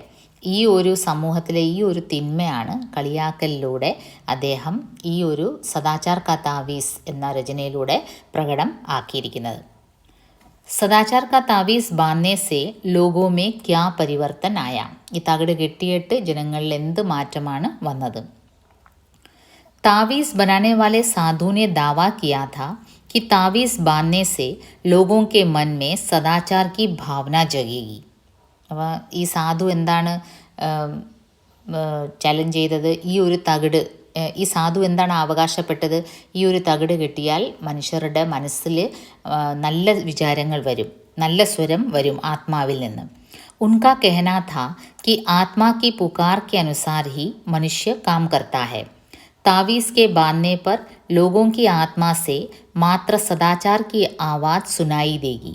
ഇപ്പോൾ സാധു ഇവരെ മനസ്സിലാക്കിച്ചത് എങ്ങനെയാണ്, നമ്മുടെ മനുഷ്യൻ്റെ മനസ്സിൽ നല്ലതും ചീത്തയും രണ്ടും ഉണ്ട് നമ്മുടെ മനസ്സിൻ്റെ അകത്ത്. പക്ഷേ നമ്മളൊരു കാര്യം ചെയ്യുമ്പം ഇത് കട്ടെടുക്കൂ എന്നുള്ളൊരു സ്വരം നമ്മുടെ ഉള്ളിൽ നിന്ന് വരും പോലും. അപ്പോൾ ഈ തകിട് കെട്ടിയാൽ അത് അരുത് അരുത് എന്നുള്ള സ്വരമായിരിക്കും വരുന്നത്. और महीने के शुरुआती दिनों में सभी कर्मचारी सच में सदाचारी हो गए थे. മാസത്തിലെ തുടക്ക കാലഘട്ടത്തിൽ എല്ലാ കർമ്മചാരികളും വാസ്തവത്തിൽ സദാചാരി ആയിരുന്നു. താവീസ് ബാന്ധനെ സേ ഉന്മേ കാഫി പരിവർത്തൻ ആ ഗയാ ഥ. അങ്ങനെ ആ സെൻസിൽ നോക്കുകയാണെങ്കിൽ തകിട് കെട്ടിയിട്ട് അവരിൽ നല്ല പരിവർത്തൻ വന്നിരുന്നു. नेक्स्ट क्वेश्चन, भ्रष्टाचार समाप्त करने के लिए विशेषज्ञों ने राजा को क्या सुझाव दिया? വിശേഷജ്ഞ ആ ടീം ഭ്രഷ്ടാചാർ മാറ്റാൻ വേണ്ടി എന്ത് സജഷനാണ് രാജാവിന് കൊടുത്തത്? राजा की आज्ञा के अनुसार 5 विशेषज्ञों ने 2 महीने के अंतर्गत भ्रष्टाचार के बारे में पूरी जानकारी हासिल कर लिया. 2 മാസമെടുത്ത് 5 സ്പെഷ്യലിസ്റ്റുകൾ അഴിമതിയെപ്പറ്റി ഫുൾ സ്റ്റഡി നടത്തി. और विस्तार पूर्वक राजा के सामने उन्होंने अपना सुझाव प्रस्तुत किया. विस्तार पूर्वक ഡീറ്റെയിൽ ആയിട്ട് അവരുടെ സജഷൻസ് രാജാവിൻ്റെ മുമ്പിൽ വെച്ചു. विशेषज्ञों ने कहा कि भ्रष्टाचार ईश्वर के समान सर्वव्यापी हो गया है. यहाँ तक कि राजा के सिंहासन तक में भ्रष्टाचार मौजूद है. അപ്പോൾ വിശേഷജ്ഞ എന്താണ് പറഞ്ഞത്? ये जो भ्रष्टाचार है ईश्वर के समान सर्वव्यापी है, यहाँ तक कि राजा के सिंहासन तक में वो मौजूद है. രാജാവിരിക്കുന്ന സിംഹാസനത്തിൽ വരെ അഴിമതിയുണ്ട്. उसे राज्य से पूर्ण रूप से हटाने की योजना भी वे बताते हैं. ഈ അഴിമതിയെ രാജ്യത്തിൽ നിന്ന് പൂർണ്ണമായിട്ട് മാറ്റാനുള്ള ഒരു യോജനയും അവർ ഒരു പ്ലാനും പ്ലാൻ അവർ പറയും. सबसे पहला कदम तो यह है कि व्यवस्था में बहुत परिवर्तन करने होंगे. ഏറ്റവും വലിയ കാര്യം വ്യവസ്ഥ മാറ്റണം, പരിവർത്തൻ ചെയ്യണം, ചേഞ്ച് ചെയ്യണം. ഭ്രഷ്ടാചാർ കെ മോക്കെ മിട്ടാനേ ഹോങ്കി. അഴിമതി ഉണ്ടാകാനുള്ള മോക്കെ മീൻസ് ചാൻസ്, എന്തുകൊണ്ട് അഴിമതി ഉണ്ടാകുന്നു, അങ്ങനെ സാഹചര്യം, ആ സാഹചര്യം മാറ്റണം. ഉസ്കെ ലിയെ സബ്സെ പെഹലെ ठेका देने की प्रथा को हटा देना चाहिए. ആദ്യത്തെ സ്റ്റെപ്പ് കോൺട്രാക്റ്റ് കൊടുക്കുന്ന ആ ഒരു സിസ്റ്റം തന്നെ മാറ്റണം. क्योंकि ठेका है तो ठेकेदार है, और जब ठेकेदार है तो अधिकारियों को घूस है. കാരണം ഈ കോൺട്രാക്റ്റ് എന്നൊരു സംഭവം ഉണ്ടെങ്കിലേ ഓഫീസേഴ്സിന് കൈക്കൂലി കിട്ടത്തുള്ളൂ. यह बात भी विचारणीय होना चाहिए कि किन कारणों से आदमी घूस लेता है. അതുപോലെ എന്ത് കാരണങ്ങൾ കൊണ്ടാണ് മനുഷ്യൻ ഈ കൈക്കൂലി എടുക്കാൻ പ്രേരിതനാകുന്നത്, അതും സ്റ്റഡി ചെയ്യണം. इस प्रकार विशेषज्ञ अपनी योजना राजा के सामने पेश करते हैं. അങ്ങനെ ഈ സ്പെഷ്യലിസ്റ്റുകൾ 2 മാസത്തെ അവരുടെ അധ്വാനം അവർ ആ റിപ്പോർട്ട് രാജാവിൻ്റെ മുമ്പിൽ വെക്കും. ആ റിപ്പോർട്ടിൽ വിശദമായിട്ട് എങ്ങനെയാണ് അഴിമതി രാജ്യത്തിൽ നിന്ന് മാറ്റുന്നത് എന്നവർ പറയുന്നുണ്ട്. So moving on to very short answer type question, that is 3 marks question. सदाचार का तावीज़ क्यों बनाया गया? सिंपल डायरेक्ट ചോദ്യമാണ്. राज्य में भ्रष्टाचार बहुत बढ़ गया था और लोगों को सदाचारी बनाने के लिए सदाचार का तावीज़ बनाया गया. Moving on to next question, सदाचार के तावीज़ का परीक्षण पहल किस जानवर पर किया गया और उसका परिणाम क्या था? सदाचार का तावीज़ का परीक्षण सबसे पहले कुत्ते पर किया गया. परिणाम स्वरूप ताबीज़ बांधने के बाद कुत्ता भी रोटी नहीं चुराता था. नेक्स्ट क्वेश्चन डायलॉग्स आने. हुजूर वह हमें नहीं दिखेगा, सुना है वह बहुत बारीक होता है. यह प्रसंग किस रचना का है? इसका रचनाकार कौन है? ഇത് സിമ്പിളായിട്ടാണ്. यह प्रसंग किस रचना का है, അത് സദാചാർ का तावीज़, रचनाकार हैं हरिशंकर परसाई जी.